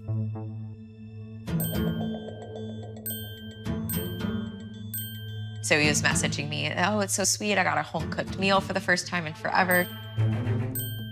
We're having a good time. He's like, I got my cantaloupe for the morning, it's great. She's gonna go to work and then I'll come back home and I'll meet you in the city for lunch tomorrow. I was trying to book one of my flights back to Florida, and for some reason, when I was booking my flight, my credit card wasn't being accepted. So I was asking him, hey, can you buy my flight to Florida? I'll transfer you the money. He said, yeah, absolutely, remind me in the morning.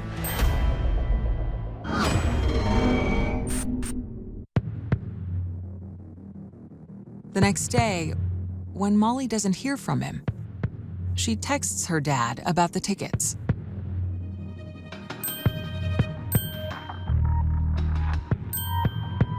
And he told me, I'm sorry, I wasn't feeling good. I had a party. And he called me Honey, which my dad had many nicknames for me, and Honey was never one of them.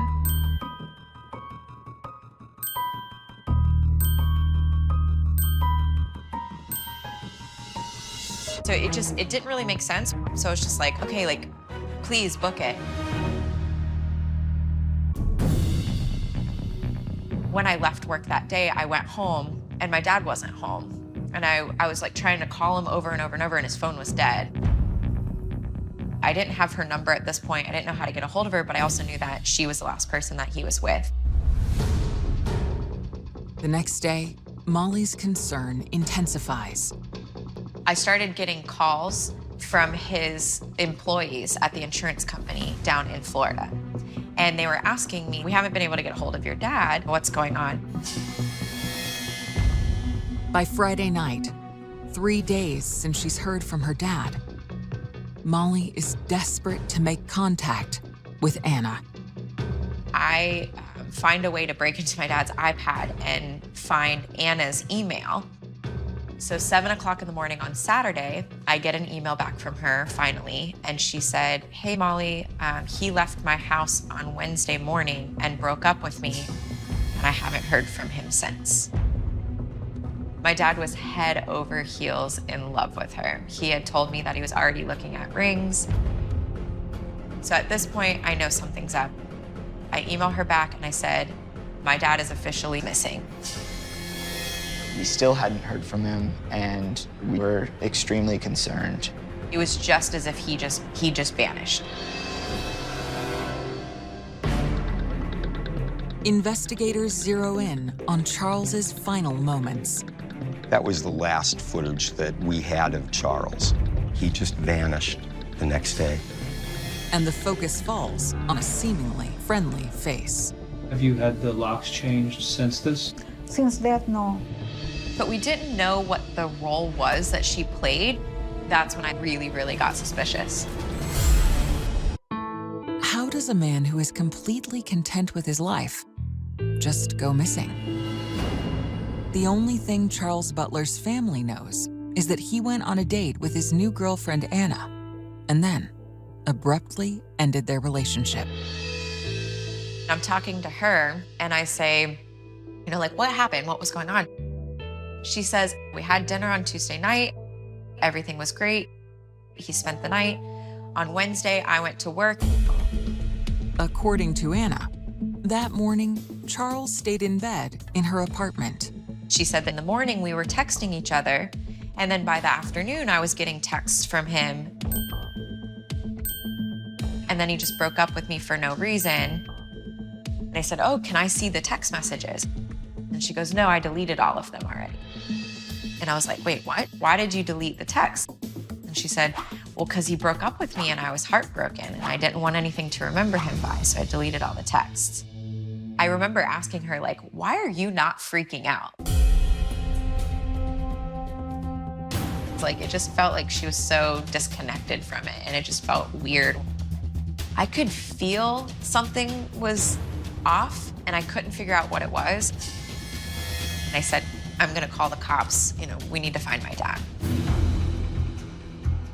2 cops showed up. They basically just start taking the information. And I'm telling them every detail that I can give him. His phone was dead for like 3 days. I show them the text messages. He was spelling things weird. Certain people will say like lowercase okay, and that's how my dad would say it. But this was capital O, period, capital K, period. So just the way that he was texting was weird. It was very obvious that it wasn't him. I am Christopher Heath. I'm the investigative reporter at WFTV Channel 9 in Orlando, Florida. We covered the disappearance of Charles Butler. NYPD comes in, they look at it. There's no evidence of foul play. There's no tracks saying something suspicious is happening, apart from the fact that nobody's heard from him and the cell phone text messages are a little off-putting. New York City is a giant place, and NYPD have a lot on their plate. They say, we're not throwing up roadblocks and shutting down, you know, the boroughs till we find him, because we just don't have enough here pointing us in that direction. They kind of were just like, a bunch of people in the city do this all the time. He's probably just hanging out at the beach, trying to just like get away from his life. And I was trying to tell them, like, no, something is happening. Like, this is not okay. This is out of character.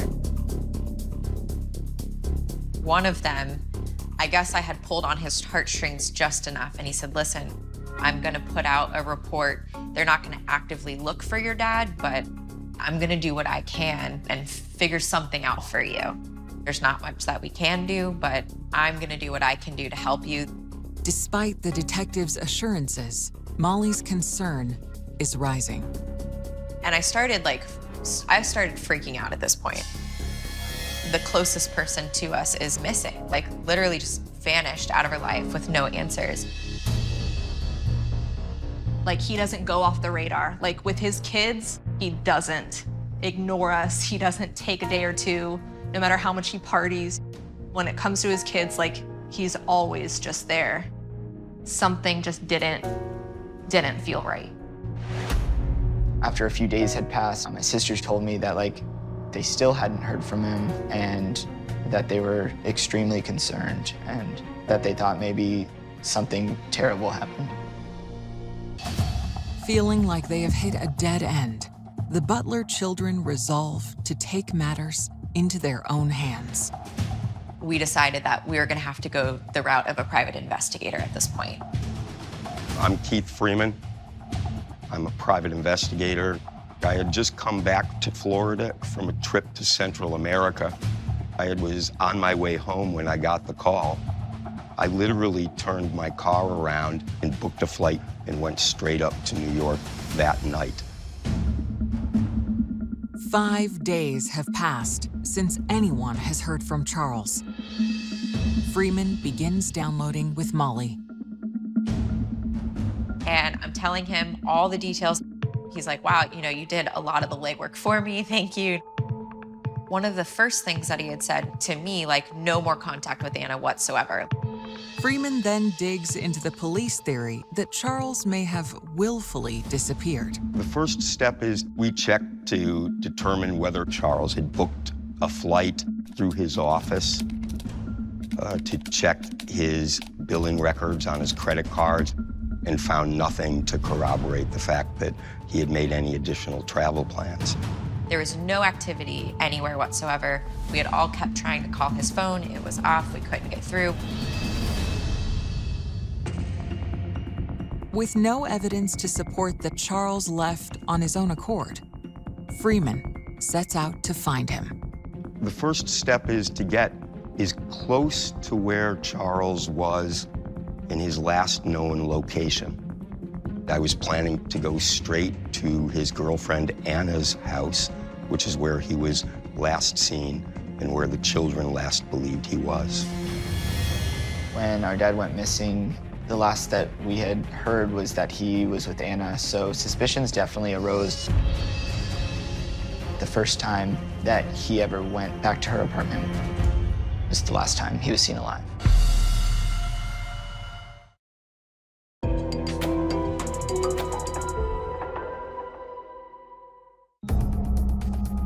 The private investigator hired by the Butler family is on his way to interview the last person to see Charles alive, his girlfriend, Anna. We went straight to Anna's apartment. We noticed a couple cameras that were located in the apartment building and on the exterior of the apartment building, but we didn't know who owned those cameras and whether they were operational. Anna appeared to be worried about what had happened to Charles, so she was more than happy to talk to us. She described the night that she spent with Charles as perfect. According to Anna, they were in love. So she was extremely concerned about what had happened to him and where he might have gone. No reason to think at that time that there was anything untoward. But while interacting with Anna, something catches Freeman's eye. When I entered the apartment, one of the first things I noticed in the hallway on a shelf was a man's watch. It didn't appear to be Charles Butler's watch. Keith is struck by how flashy the watch is, which doesn't seem to fit Charles's laid-back style. Keith kept me updated through the whole process, and he had asked her, and she said that it was her ex's watch. Anna's ex is a 46-year-old Russian immigrant named Mikhail Chernayev. I asked Anna about her ex-husband. They shared a child together, but they had been divorced for a long time, and Mikhail had been remarried, had another baby. Mikhail had 3 vehicles that he parked in the courtyard behind Anna's residence. So they still maintained enough of a relationship for him to be able to access the parking spaces and use them for his work and his personal cars. After visiting Anna, Freeman reaches out to the NYPD detectives that offered Molly help. They inform him that they, too, have visited Anna's building. They've discovered that the security cameras there were installed by a resident, and they are working to identify the owner and secure the footage. Keith kept kind of running into these things where he didn't have access to stuff, only the cops did. And since he wasn't a cop, he wasn't able to do some of the stuff. So we kind of had this like stop and go. Then Molly gets a call from a friend of her father's in Florida. She told me that a month before he went missing, Anna's ex-husband called my dad from Anna's phone and basically said, "She's my woman, stay away from her." It was just the one threatening call and nobody really knew about it. Based upon the fact that Charles had received what he believed was a threatening phone call from Anna's ex-husband. I was definitely suspicious that Mikhail was involved in Chuck's disappearance. It's now 2 weeks since the Butlers have heard from their father, and the weight of the investigation is taking a toll. I've heard people describe anxiety attacks, but I had never suffered from one up until this point. And it would just take me out. Like I would get like tunnel vision, I would hyperventilate, I'd be on my knees like crying. It was just literally like survival mode. The way I coped was with alcohol, and I completely numbed out. And had I not met my now husband after my dad went missing, like I truly believe I would be dead today. Then, on October 4th, 16 days after Charles went missing, the NYPD gains access to the footage from Anna's building and share the material with Freeman. Does this footage contain clues about Charles Butler's final moments? There was video footage of Charles and Anna entering the front entrance of the apartment complex at about 7:30 on a Tuesday evening. They went shopping, came back, couple just entering the building normally. At about 7:30 a.m. the following morning, they spot something else. We have video evidence of Anna on her cell phone outside the residence, and she finally had to go into work. Freeman continues watching the footage from the rest of the day. There is no video of Chuck ever leaving the apartment building after Charles and Anna had last entered her apartment. That was the last footage that we had of Charles. We know he walked into her apartment. We know he is not seen walking out. What happened? He just vanished the next day. The footage does, however, reveal a potential clue. One of the video cameras clearly showed Mikhail's car being parked in the early morning hours. Hours later, after Anna leaves, the van pulls out. He was watching the apartment and waiting for her to leave. Moments later, a camera in the back of Anna's building reveals something else. The video also captured Mikhail himself coming and going in the courtyard behind Anna's residence. We were able to see his work van leaving and returning on 2 occasions that morning. While footage from behind the building is obscured, Mikhail's movements in the courtyard, combined with the fact that Charles never walked out the front door, lead investigators to a startling conclusion. NYPD believed that Charles had met with foul play and that Mikhail assaulted Charles. And the last time that he left in that van, Charles' body was in the van.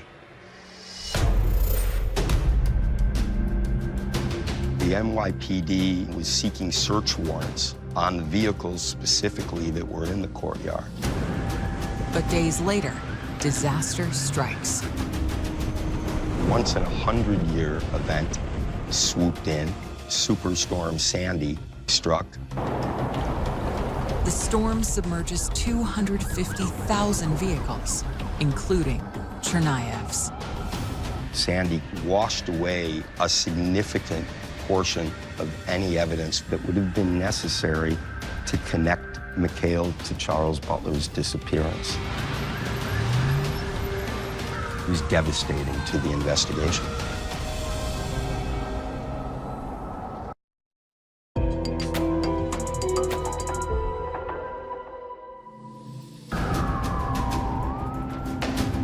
When potential evidence linking Mikhail Chernayev to the murder of Charles Butler is destroyed in Superstorm Sandy, it's a crushing blow to the investigation. Superstorm Sandy was devastating to New York and the people in New York. Makes it really challenging for the NYPD to be able to follow up on anything. They were at a standstill on the case for several months. 5 months into the investigation, Freeman knows the likelihood that Charles is alive is slim. The words that Keith had used, it's like, your dad's not coming back. Like, he's officially, like, gone. I still can't tell you any answers, but we do know that he's gone. In my teenage years, my dad and I would just kind of butt heads, I think. Like, we didn't always have the best relationship. I remember the last trip he made me get out of the car and give him a hug, which was very unusual because we didn't do that a lot. But we hugged and told each other we loved each other, and that was the last time I saw him.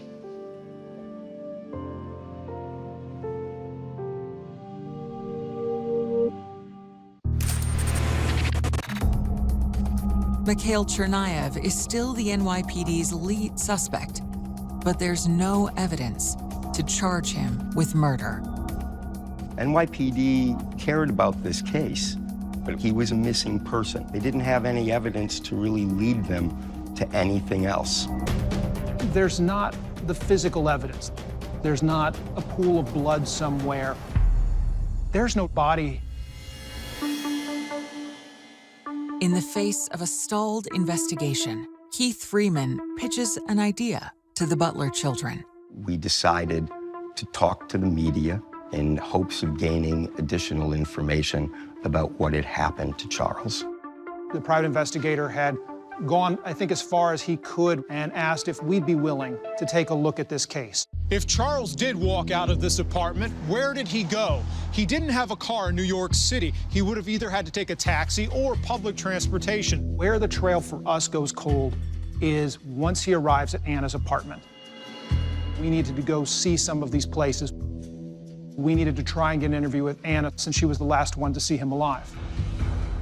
She decides, yeah, she'd like to talk to us. Let's see if she'll shine some light on these last couple of hours.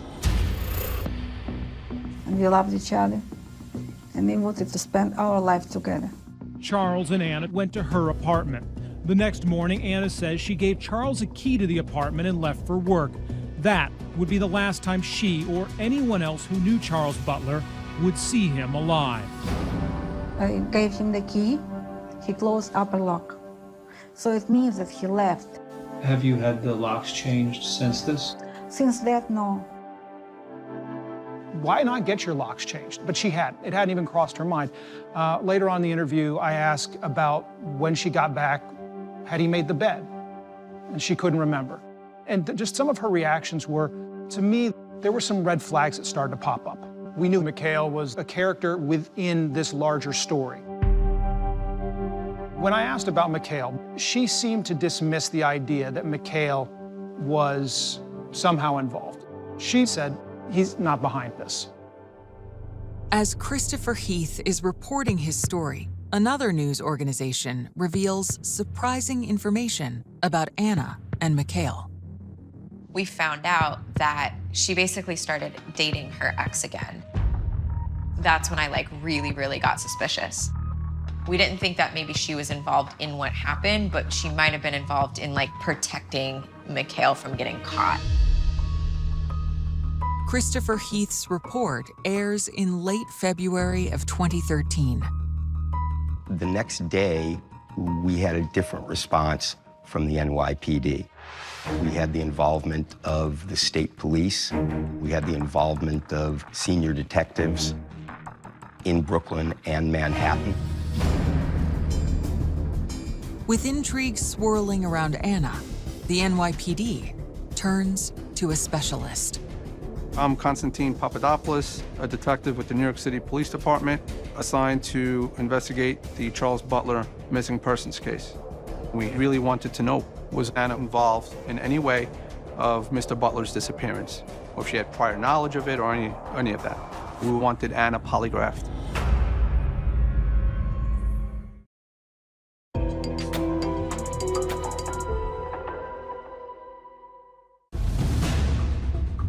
8 months after Charles Butler disappeared, an NYPD detective is interrogating his girlfriend, Anna. I needed to find out if she had any prior knowledge of Mr. Butler's disappearance or if she had any involvement in his disappearance. So when I spoke to Anna, her demeanor was very cooperative.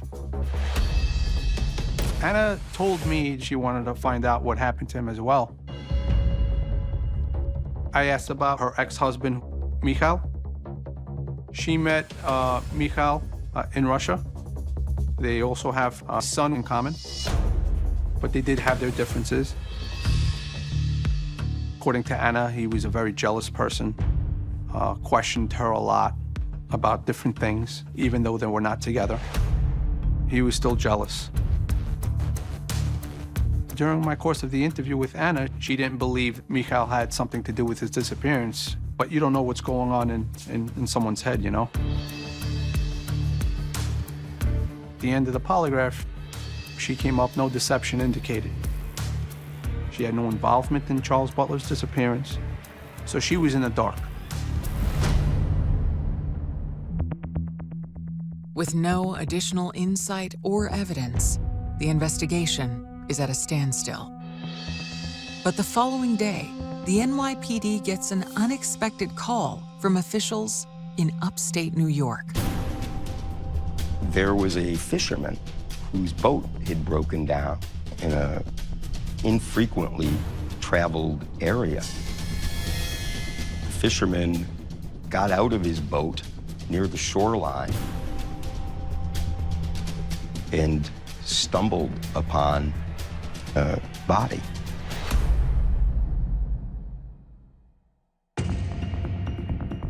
When the body was found upstate New York, that DNA was matched with the DNA that the case detective submitted. Then they could ultimately say, yes, this is Charles Butler that was found by the lost fisherman. After 8 months, Charles Butler has been found. Like, I remember getting the phone call. I was still in New York. It was more like brutal and gory than we...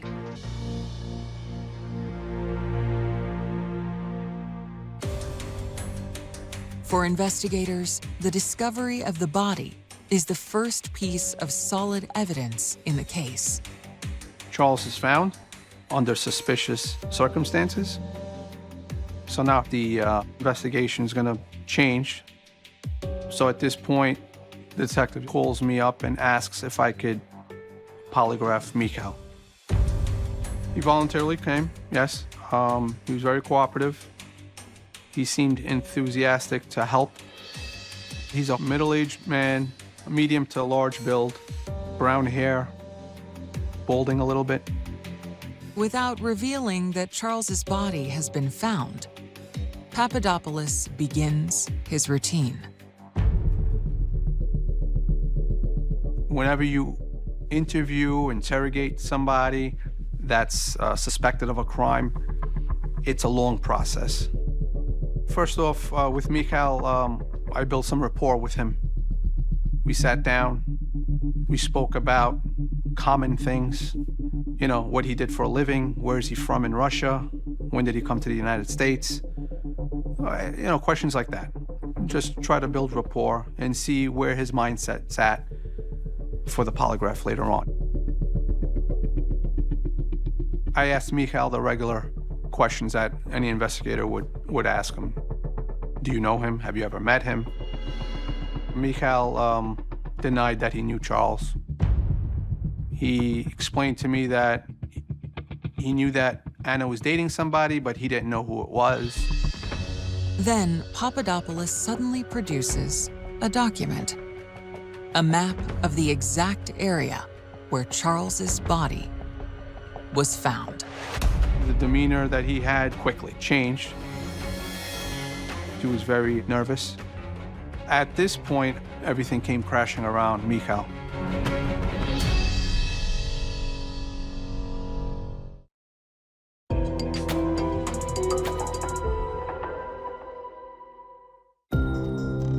When confronted with a map of the location where Charles Butler's body was discovered, lead suspect Mikhail Chernayev begins changing his story. I'm sure Mikhail thought in his mind that, okay, as long as they don't find Mr. Butler, I'm gonna be okay. But Mr. Butler was found, and then everything came crashing around Mikhail. Before the polygraph begins, Mikhail begins speaking freely about Charles and Anna. Upon questioning by the NYPD, he confessed that he was in love with Anna, and he was jealous over anybody having a relationship with her, that in his mind, he went to the apartment to confront Charles about the relationship. Mikhail said he walked over to Anna's place.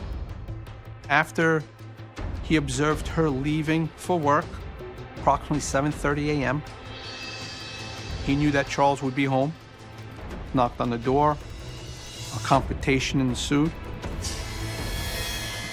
According to Mikhail, he pushed his way into the apartment. Charles screamed at him. Mikhail asked him to be quiet. When he didn't, Mikhail punched him in the face and knocked him down. He said that Charles still would not stop screaming. Mikhail took a knife from the kitchen counter,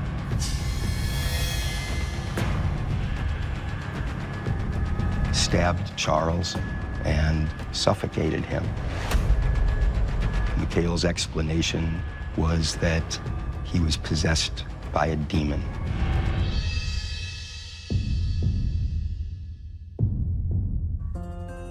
We never got to the polygraph examination because during the pretest interview, Mikhail confessed to Mr. Butler's demise. Mikhail told me that he didn't want Anna to find out that he had any involvement in this. So he took Charles Butler's body to a location upstate where he used to go on vacation, a secluded area. And that's where he dumped Charles Butler's body. Charles Butler's final moments, that's not a good way to go. Papadopoulos then questions Mikhail about the bizarre messages that were sent to Anna and the Butler children after Charles was dead. Charles Butler's cell phone had a lock feature on it. So I asked Mikhail, I go, how did you use Mr. Butler's cell phone? Because you were texting people. Mikhail clearly said it was easy. I just took the SIM card out and put it in my phone, and I was able to use the phone. So I asked him, well, why did you do this to Mikhail? And he said to trick everybody. Mikhail is arrested for the murder of Charles Butler. The following day, investigators go in search of additional evidence to bolster their case. The NYPD fluoroceled looking for blood samples, and were able to find a very small drop of blood in the kitchen that matched Charles Butler. Chernayev is indicted on charges of second-degree murder. Months later, he recants his confession, and the case moves to trial. And again, the woman at the center of the deadly love triangle becomes an object of curiosity. She got asked to testify for both sides. You could tell, like, she was in a really weird position. I watched her face when they showed his confession video, and it was the first time she ever heard it. Like, it dawned on her. It took 1.5 years for her to even connect it in her own mind that he was the one that killed my dad. Like, he did it. And what he was telling her at the time was that he was in jail in place of her. He told her that they were trying to arrest her for killing my dad, and he's taking the blame for her. I feel like she was innocent in it. I feel like she was innocent almost to a fault, but that she was tricked by him too. On September 29, 2016, almost 4 years from when Charles was killed, there is a verdict. A jury comes back and finds him guilty of murder. The judge handed down a sentence of 25 years to life.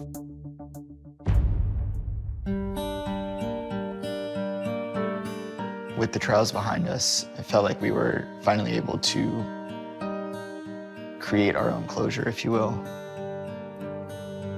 The grieving process is something I still struggle with. I'm grateful for the time that we did have together because he raised me to be the man I am today. Monday night we had that really awesome conversation. I think that trip he was the most excited I had ever seen. And I think part of it was because, of course, he's coming back to the city that he loves. Saturday afternoon in the city, street festival. How do you like this neighborhood, huh? And he was going to see the woman that he fell in love with and get ready for a really epic weekend in New York. The last time that he had texted me, I was supposed to go get air in my tires. He had texted me like, make sure you get air in your tires. My dad was my best friend, and any question that I ever asked was never off the table. What you couldn't see in yourself, like my dad could see it in you, he was our best friend. Like he was my closest friend. The bond was there.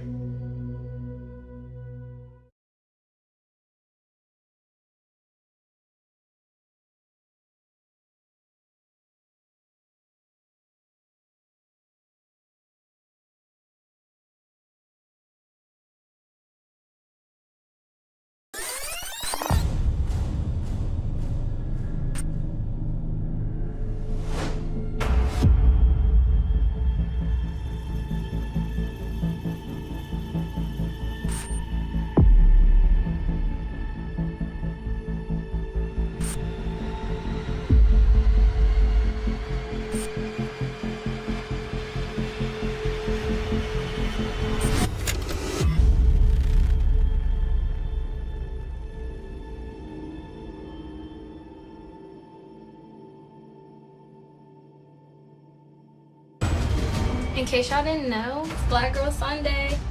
Celebrate your girl, or not, it's whatever. We hear about a lot of missing children, but there was something really different about Alexis. She was this social media star. That was one of the alarming things. Does she have a stalker? Somebody following her? One of the videos captures Alexis Murphy's vehicle pulling in. You can't really tell who's driving. It was definitely unlikely that Alexis drove her car to some random movie theater in Charlottesville. It was still a lot of questions going through my head. What happened? Where is she? Alexis has virtually disappeared off the face of the earth. It's just full throttle forward. It's August 2013. In the rural enclave of Shipman, Virginia. Go. 17-year-old Alexis Murphy is preparing for senior year at Nelson County High School. She definitely was a person that could brighten your day on your worst day. My name is Trina Harmon Murphy, and Alexis is my great niece. She was just an incredibly humble, genuine person. She was the total package. I'm Jasmine Murphy, and I'm Alexis' cousin. She was looking forward to her senior year playing volleyball. I did assistant coaching with her for 2 years. Seeing her play and playing against her at the open gyms, she had definitely developed and grown as a player. Hey, where my Pacers fans at? Oh, I was serious. None? None at all. She was definitely attached to her cell phone for sure. If the battery was dying, she would plug in multiple extension cords so that she could still move about the house and take the phone with her. Okay, my life is pretty much complete right now. Whoever invented this, thank you so much. Alexis's journey to the cusp of adulthood began on June 5th, 1996, when she was born into a loving, extended family. even when she was a baby. She was just a funny, outgoing person. She was always getting into stuff, but I definitely saw her grow up. She was definitely smart. She could come to me for things, or if I had clothes that were too small, hand me down to Alexis. She loved them. She grew up around most of her cousins, so cousins are more like brothers and sisters. As she got older, you saw her get more interested in music, dancing. She was forever recording herself dancing. If I was dancing in the car, she would just laugh at me and was like, don't ever do that again. Just a joy. She loved her music and dancing. She definitely did.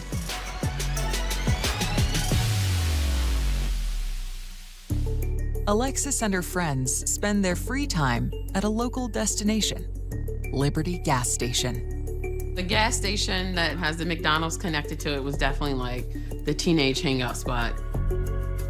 Alexis went to that gas station every single day. It's a rural county, you know, the gas station is just kind of where kids hang out. Alexis's social world, however, extends far beyond Shipman, Virginia. My name is Katie Love, and I was an investigative reporter covering the Alexis Murphy case. In 2013, we're just starting to understand the power of Twitter, and Alexis got it right away. You knew what she was up to because she would tweet it. In case y'all didn't know, it's Black Girl Sunday. Celebrate your girl, or not, it's whatever. The average teenager probably has a couple hundred followers. Alexis was completely different. We're talking about 12,000 people who just wanted to know what she was up to. She was this social media star. Gotta go feed the dogs. Don't nobody feel like doing that. Bring your ass here. I haven't even named whatever. We would joke about it, and she was like, I don't even know how they're following me. I'm like, well, they obviously like what they see or what you're doing. Little did she know, that was the last time that Jasmine would ever see Alexis. Later that weekend, in the early morning hours of Sunday, August 4th, Alexis's family notices something peculiar. Alexis's grandma realizes that she's missed her 11 p.m. curfew, which is really strange. Alexis never missed curfew, was always in the house on time, and they have no idea where she is. That day, she left the house in her dad's car, the white Nissan, and the car is nowhere to be found. Of course, her grandmother, immediately started to call her phone, but it went straight to voicemail. Alexis was always tapped into that phone. When she didn't answer it, that was a big clue. I thought she'd had a car accident. That was my first thought. Her mom works night shift at the post office, so she came home from work that morning and immediately went to the sheriff's office and filled out a missing persons report. I'm William Everett Mays, Jr. I go by Billy. I was investigator lieutenant with Nelson County Sheriff's Office. I get a phone call, and it's brought to my attention by one of the deputies with Nelson County that this young lady didn't return home. The deputies had already spoke with the family and got a lot of information that I needed to start my investigation. Teenagers, a lot of times, tend to be a little secretive about what they're doing. We have to take into account that maybe she is with someone that she doesn't want you to know about, or she's went somewhere that she doesn't want you to know. As Lieutenant Mays gets up to speed on the case, he's alarmed by Alexis's large Twitter following.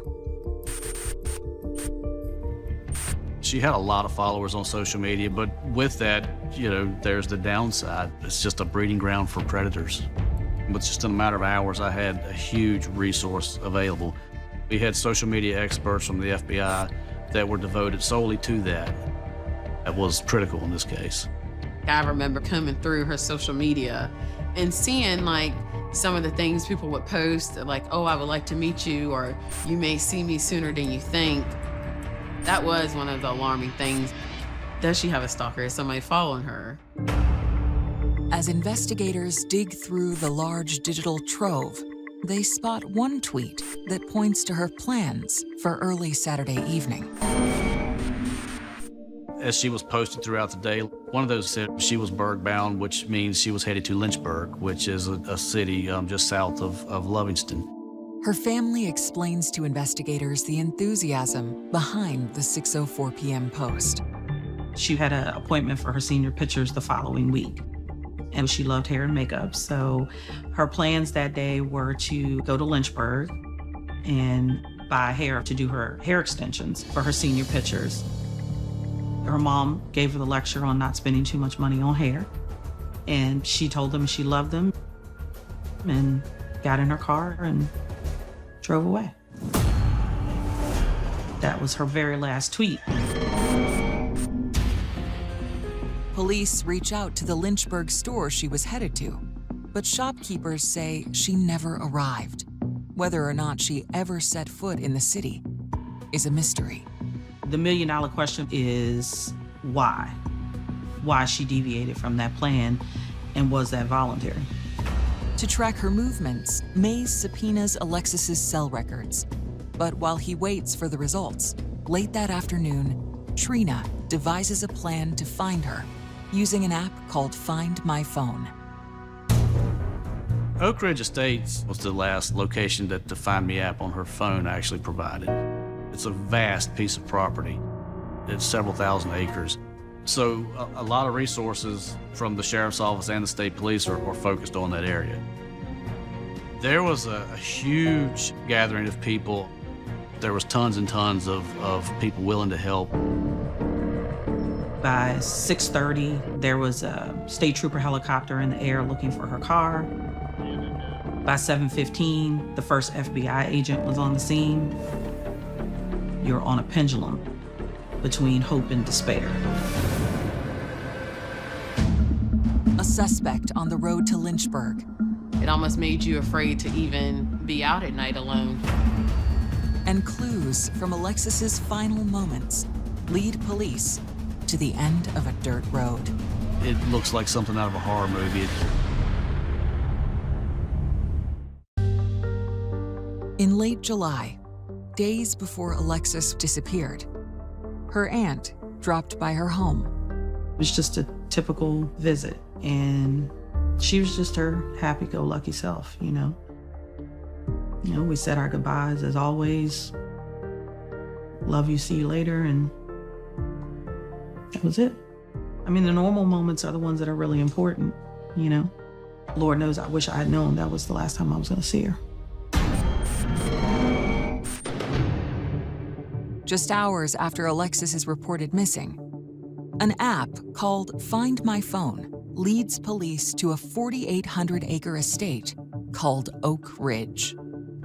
They're searching areas thinking perhaps there was a vehicle accident, that she had ran off the road.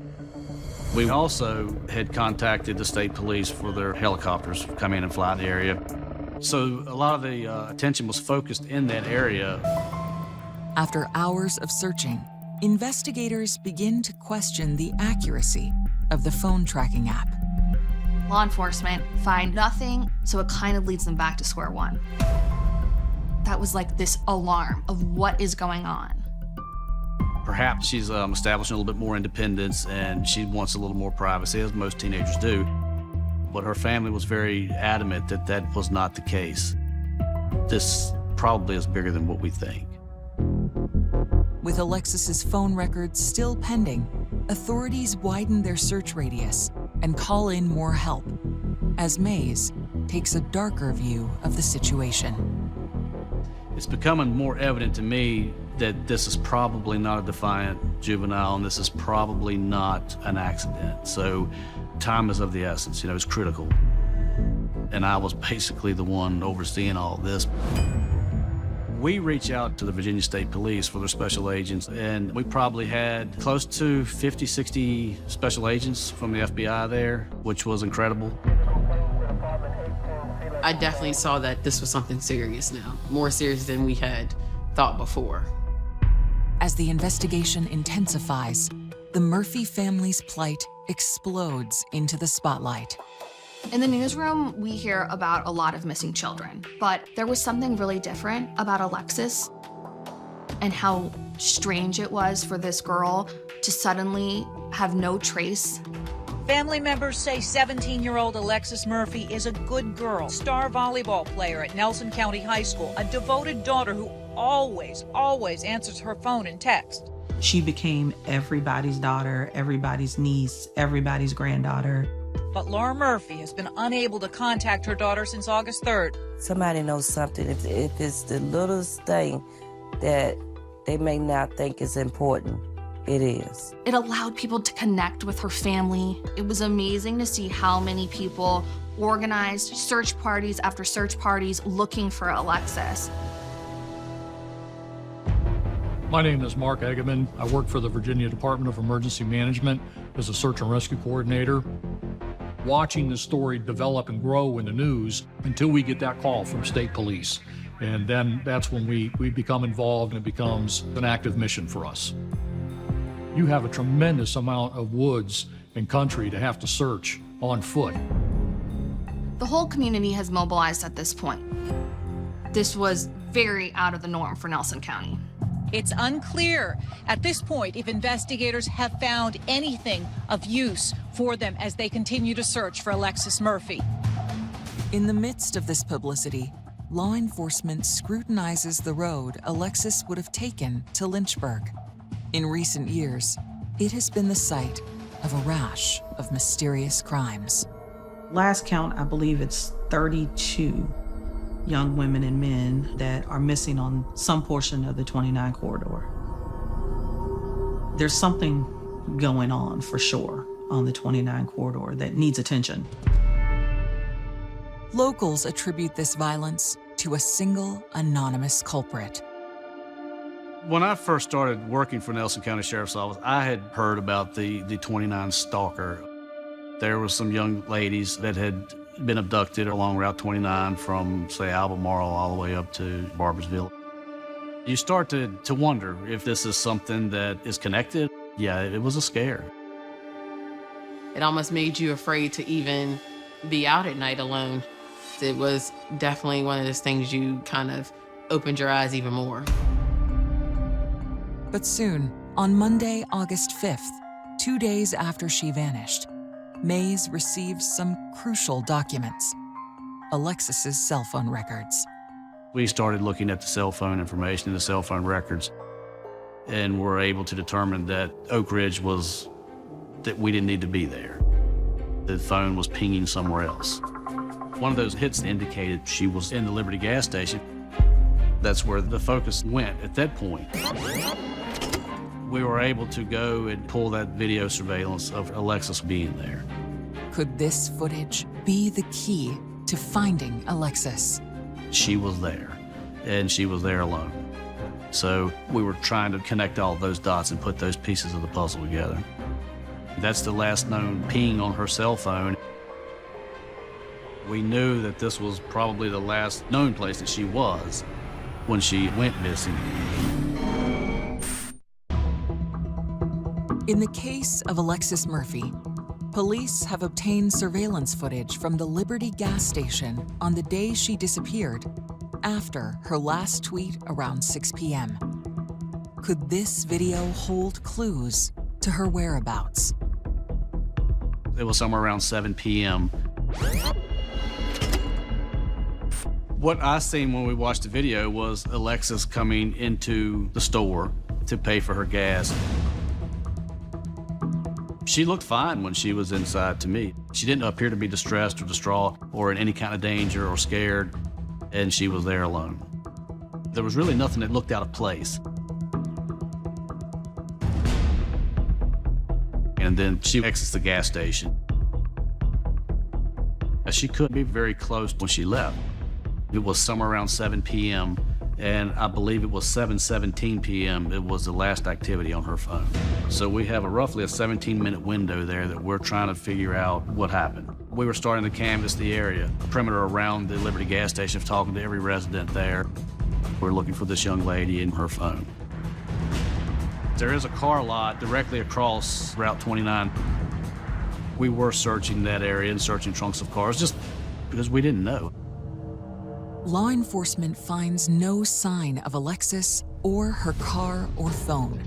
But on August 6th, 3 days after she went missing, a tipster contacts police about a major discovery in Charlottesville. Tuesday evening, someone just who had watched the news and had heard about Alexis Murphy's disappearance had noticed this vehicle sitting there and called us and said, hey, this car is here in Charlottesville. So, of course, we drop everything. We haul freight to Charlottesville. It was Alexis Murphy's car. I wasn't expecting it to be found in Charlottesville. Wasn't close to Nelson County. The city of Charlottesville lies about 40 miles north of Alexis's hometown of Shipman and 70 miles north of Lynchburg. It was the Carmichael Cinema area. Then, of course, the media is there before I get there. And it's a circus. It's ridiculous. It made it very difficult for us to get in there to do what we needed to do. It was leaked on social media that the car was found before the police ever had the opportunity to call and tell us. It was definitely unlikely that Alexis drove her car to some random movie theater in Charlottesville. If she said she was going to the Burg, then that's where she was going, to Lynchburg. It's odd to end up the opposite direction in which you said you were going.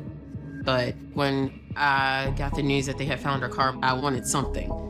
Some kind of answer to, besides, okay, they found her car. Is she in there? Or what's in the trunk? My biggest fear was when we popped the trunk, Alexis was going to be in the trunk.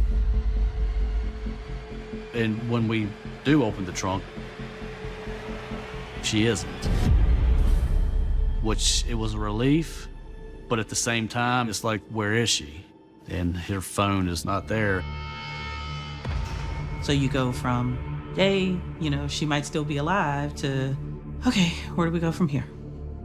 This is a big piece of the puzzle, but Alexis has virtually disappeared off the face of the earth. You can't find their phone.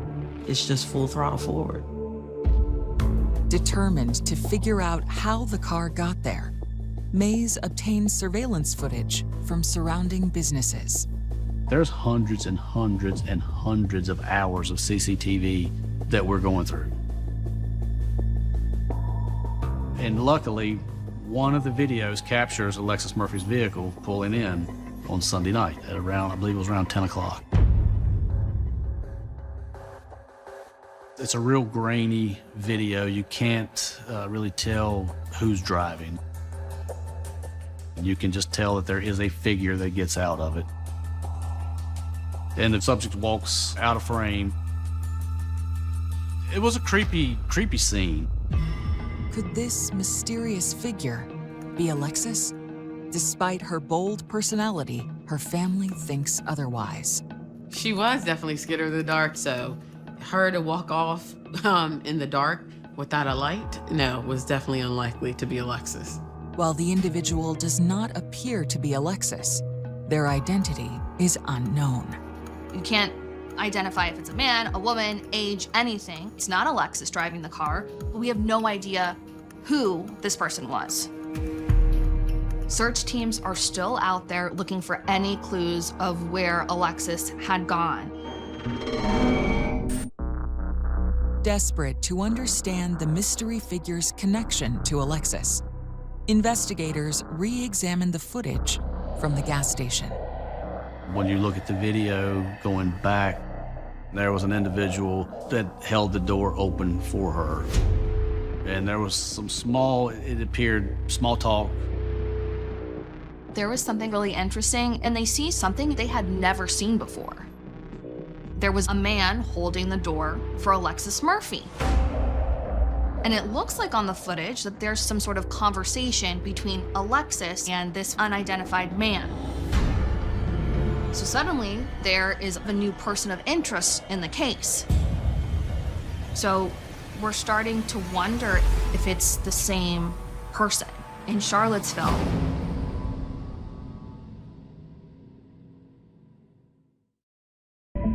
In hopes of identifying a man seen in surveillance footage, police in the Alexis Murphy investigation race to where it was recorded, Liberty Gas Station.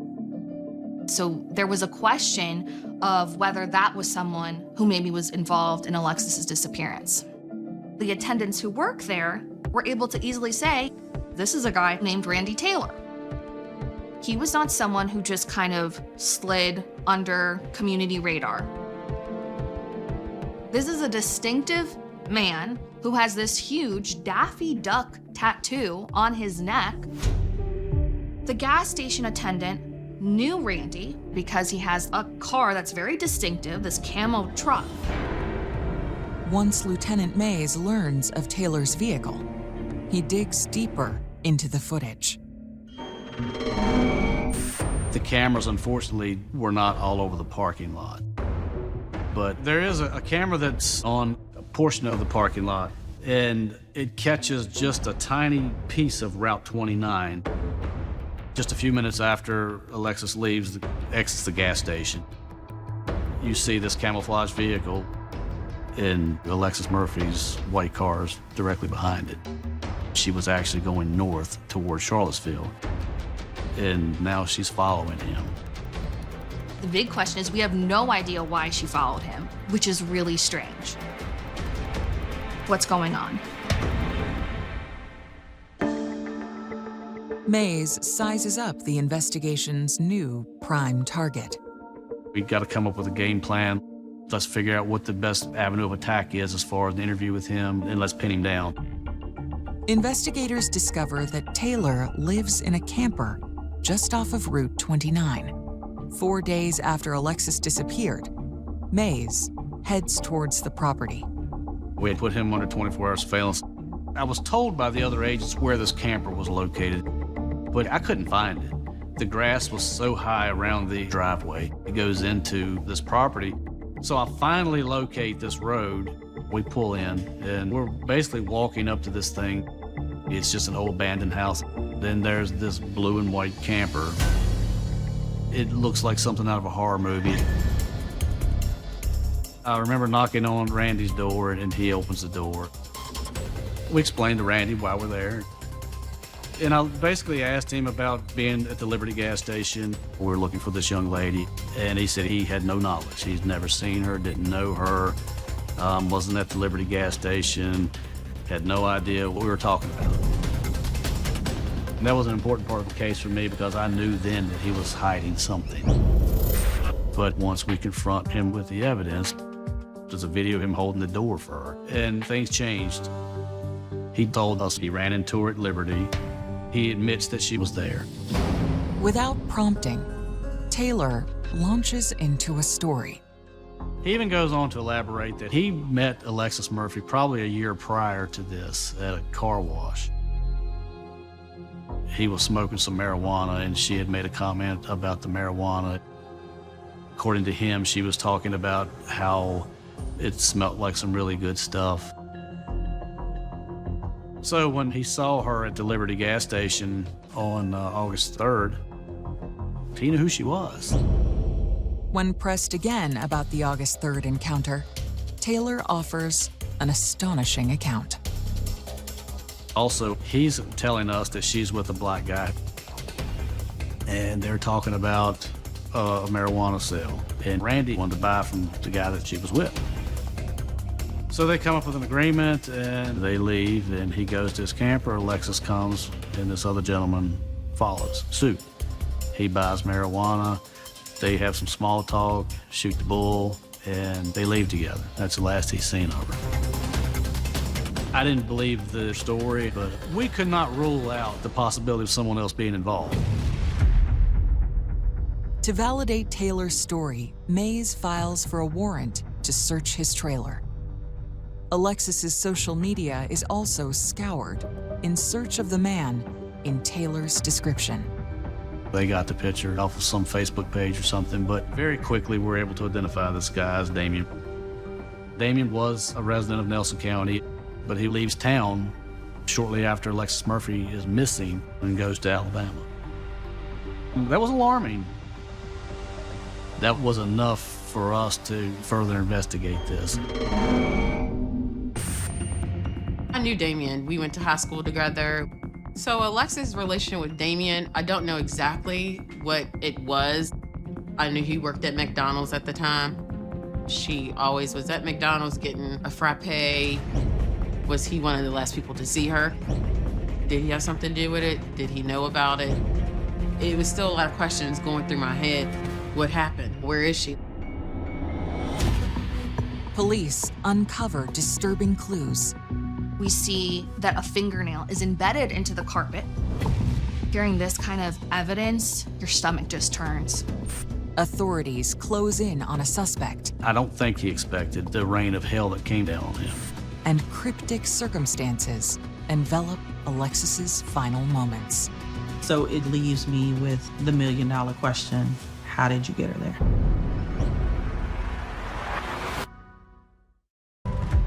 Investigators have learned that a friend of Alexis, who left town after she disappeared, may have been the last person to see her alive. So myself and Special Agent Pittman with the FBI, we flew to Alabama. We made arrangements to meet with Damien and talk to him in further detail about what his involvement may or may not have been. As they sit down to interrogate Damien, Mays asks him about his whereabouts on the weekend Alexis vanished. He was in Nelson County staying in a hotel with his girlfriend. He said he was at the blood bank donating plasma, and this was right around the time that she went missing. But he wasn't anywhere close to where Alexis was in Nelson County. So he wasn't even in the area when she went missing. He said he had no involvement whatsoever.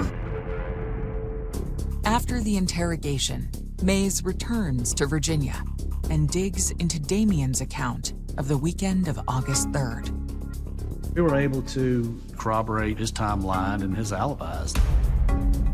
There was nothing. There was no dots to connect with Damien.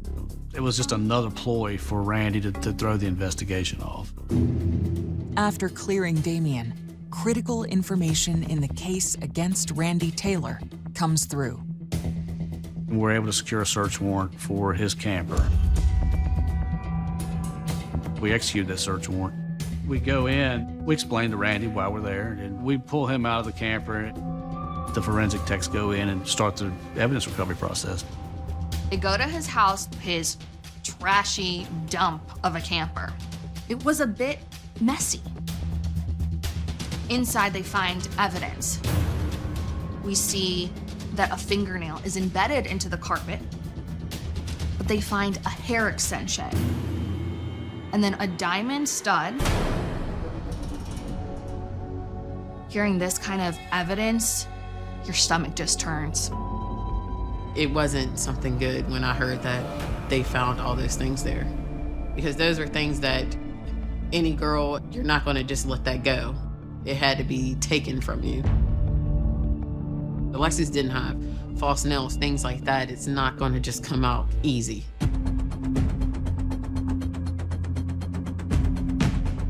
The evidence is sent for DNA testing. Then, authorities search the grounds around the camper for Alexis's body. Behind the property, there was just all kinds of garbage and trash that had been piled up, and there's a mountain. And behind the house, there's a trail that goes up the mountain. We search the side of the mountain to see if he's taken her up the mountain. It was a very difficult search. You know, everybody's getting ate up by ticks and chiggers. We blanketed that side of the ridge and we have nothing. No indication that anybody had been up there, no four-wheel tracks, nothing. Her cell phone was still missing, and she's still missing. We were still hopeful that we could find more evidence. So I actually reached out to administrators with the Department of Corrections and inquired a little bit more about these cell phone dogs. We learned that law enforcement is using canine dogs to sniff a very specific adhesive found in phones. We start to see canines sniffing Randy Taylor's camper. These law enforcement dogs are smelling some sort of scent, and they find Alexis Murphy's phone just 70 feet from Randy Taylor's camper.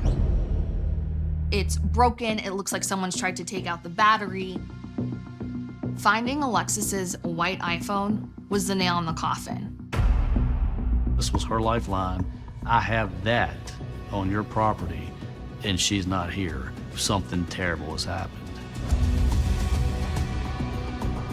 So I really think that pretty much sealed the deal. I went ahead and arrested him for abduction with intent to defile. He looked like a ghost, like a deer in headlights. I don't think Randy expected the rain of hell that came down on him as fast as it came down on him. After the arrest, Mays seeks out the Murphy family for a difficult discussion. So a decision was made to set the family down and tell them we don't think she's alive and we want to go forward with a murder charge. And to do that, we had to have their support and understanding that she is dead. I think we had to agree with the evidence that was presented before us, because obviously the evidence was there, right? And we can't find her. She has had no contact with her family. That was kind of the defining moment to know that chances are she wasn't here anymore.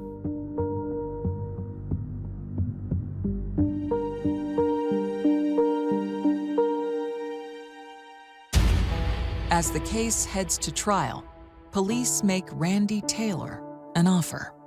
Before the trial, law enforcement offered Randy Taylor a deal, 20 years if you just tell the family where Alexis Murphy's body is. His response, give me 10 and I'll tell you where she is. It's like really unbelievable. Months later, in May 2014, at the Nelson County Courthouse, the first-degree murder trial of Randy Taylor begins. While the prosecution has a wealth of evidence, the lack of a corpse presents a problem. This was an unprecedented case in Virginia. To try someone for murder with no body, it's very hard to prosecute without a body. In May 2014, the murder trial of Randy Taylor commences. On behalf of the state, prosecutor Anthony Martin delivers the opening statement. The prosecution was able to paint this really violent scene with the amount of evidence that was just found inside of his camper. Something horrible has happened. But in their opening argument, Taylor's attorney takes aim at the prosecution's assertions. The defense was constantly saying, there's no body, there's no murder weapon. They kept hitting on it. His explanation of the hair extensions was the police planted it, but we knew that he was full of it. After opening statements, the prosecution unloads its most potent evidence, an item discovered on a deeper search of Taylor's camper after his arrest. One thing I will never forget is Randy Taylor's bloody t-shirt. Seeing the t-shirt covered in not just a little bit, but a lot of blood, you could tell the jury's mood suddenly shift. Attorneys reveal the results of DNA testing on items found inside the camper. And it was her DNA on the shirt. It's a mix of blood and saliva and fluid. We have her DNA on these hair extensions that were found. They're glued and woven into the hair. They don't just fall out. That indicated to us that there was a violent struggle that took place. We know that there was nothing casual about this encounter, that it was extremely violent. After closing arguments, the litigators turn the case over to the jury. Within hours, the jurors announce that they've reached a verdict. I was at volleyball practice. I remember looking online and seeing guilty. And I just busted out in tears. It was a relief, like kind of a joy for us, because you're going away. You're not going to hurt anybody else. It was a few moments of the weight has been lifted. We have some type of justice. And we did celebrate, but the next morning we still woke up to the same reality. We still don't have her. We convict him on both counts of abduction with intent to defile and first-degree murder. And as the jury is leaving to go sentence him, Randy stood up in open court and said, "I'll take the original deal of 20 years and tell you where she is." And of course, it's too late at that point.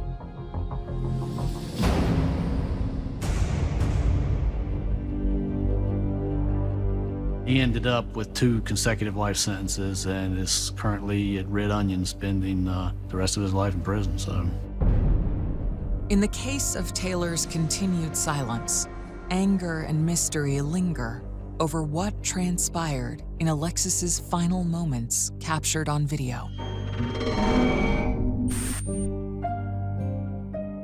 One of the big mysteries of this case is why we see Alexis Murphy's car following Randy Taylor's.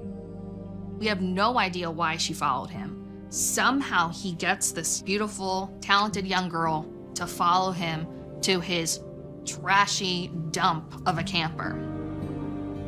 I still can't even wrap my mind around it. Billy Mays believes the footage tells the story of a drug deal gone bad. I think Randy had some conversation with her in the parking lot prior to coming into the store about some marijuana that he had. So I really, truly think that she followed Randy back to his camper in the thought of purchasing marijuana. I find it impossible to believe that she would have voluntarily gone anywhere with Randy Taylor. Alexis didn't have to go with Randy Taylor if she really wanted weed. So it leaves me with the million-dollar question, how did you get her there? Despite Taylor's conviction, he refuses to reveal the location of Alexis's remains. I can't go put flowers on my niece's grave. I can't take little pink trinkets, which was her favorite color, to put at her grave. So I will continue to look for her until I'm either not here or she's found. Whether or not Alexis's body is ever found, her family and community will never forget her. I still think about Alexis all the time. Her face is on my refrigerator. I have a t-shirt with her face on it. My daughter, who I now have, will know about Alexis. There was such a bright future ahead for this young lady. I grieve the what ifs the most, you know. Where would she have gone to college? What would she have majored in? Would she have met the love of her life, you know, in school? Would she be married? Would she have kids? It's still unreal because it's like, how can this happen to her? You kind of sit back there and wonder, what if she stayed home that day? What if? It's always that question of what if. And they'll always remember their final moments with Alexis. I remember we had went to the Chinese place to get dinner, and I took her to McDonald's to get a frappe. It's one of the things that I always think about, especially when it comes up the anniversary date of her going missing. The last time I saw Alexis was the weekend before she was abducted. I mean, the normal moments are the ones that are really important. Family gatherings and parties and celebrations and regular moments. You know, we said our goodbyes as always. Love you, see you later, and that was it. Lord knows I wish I had known that was the last time I was gonna see her.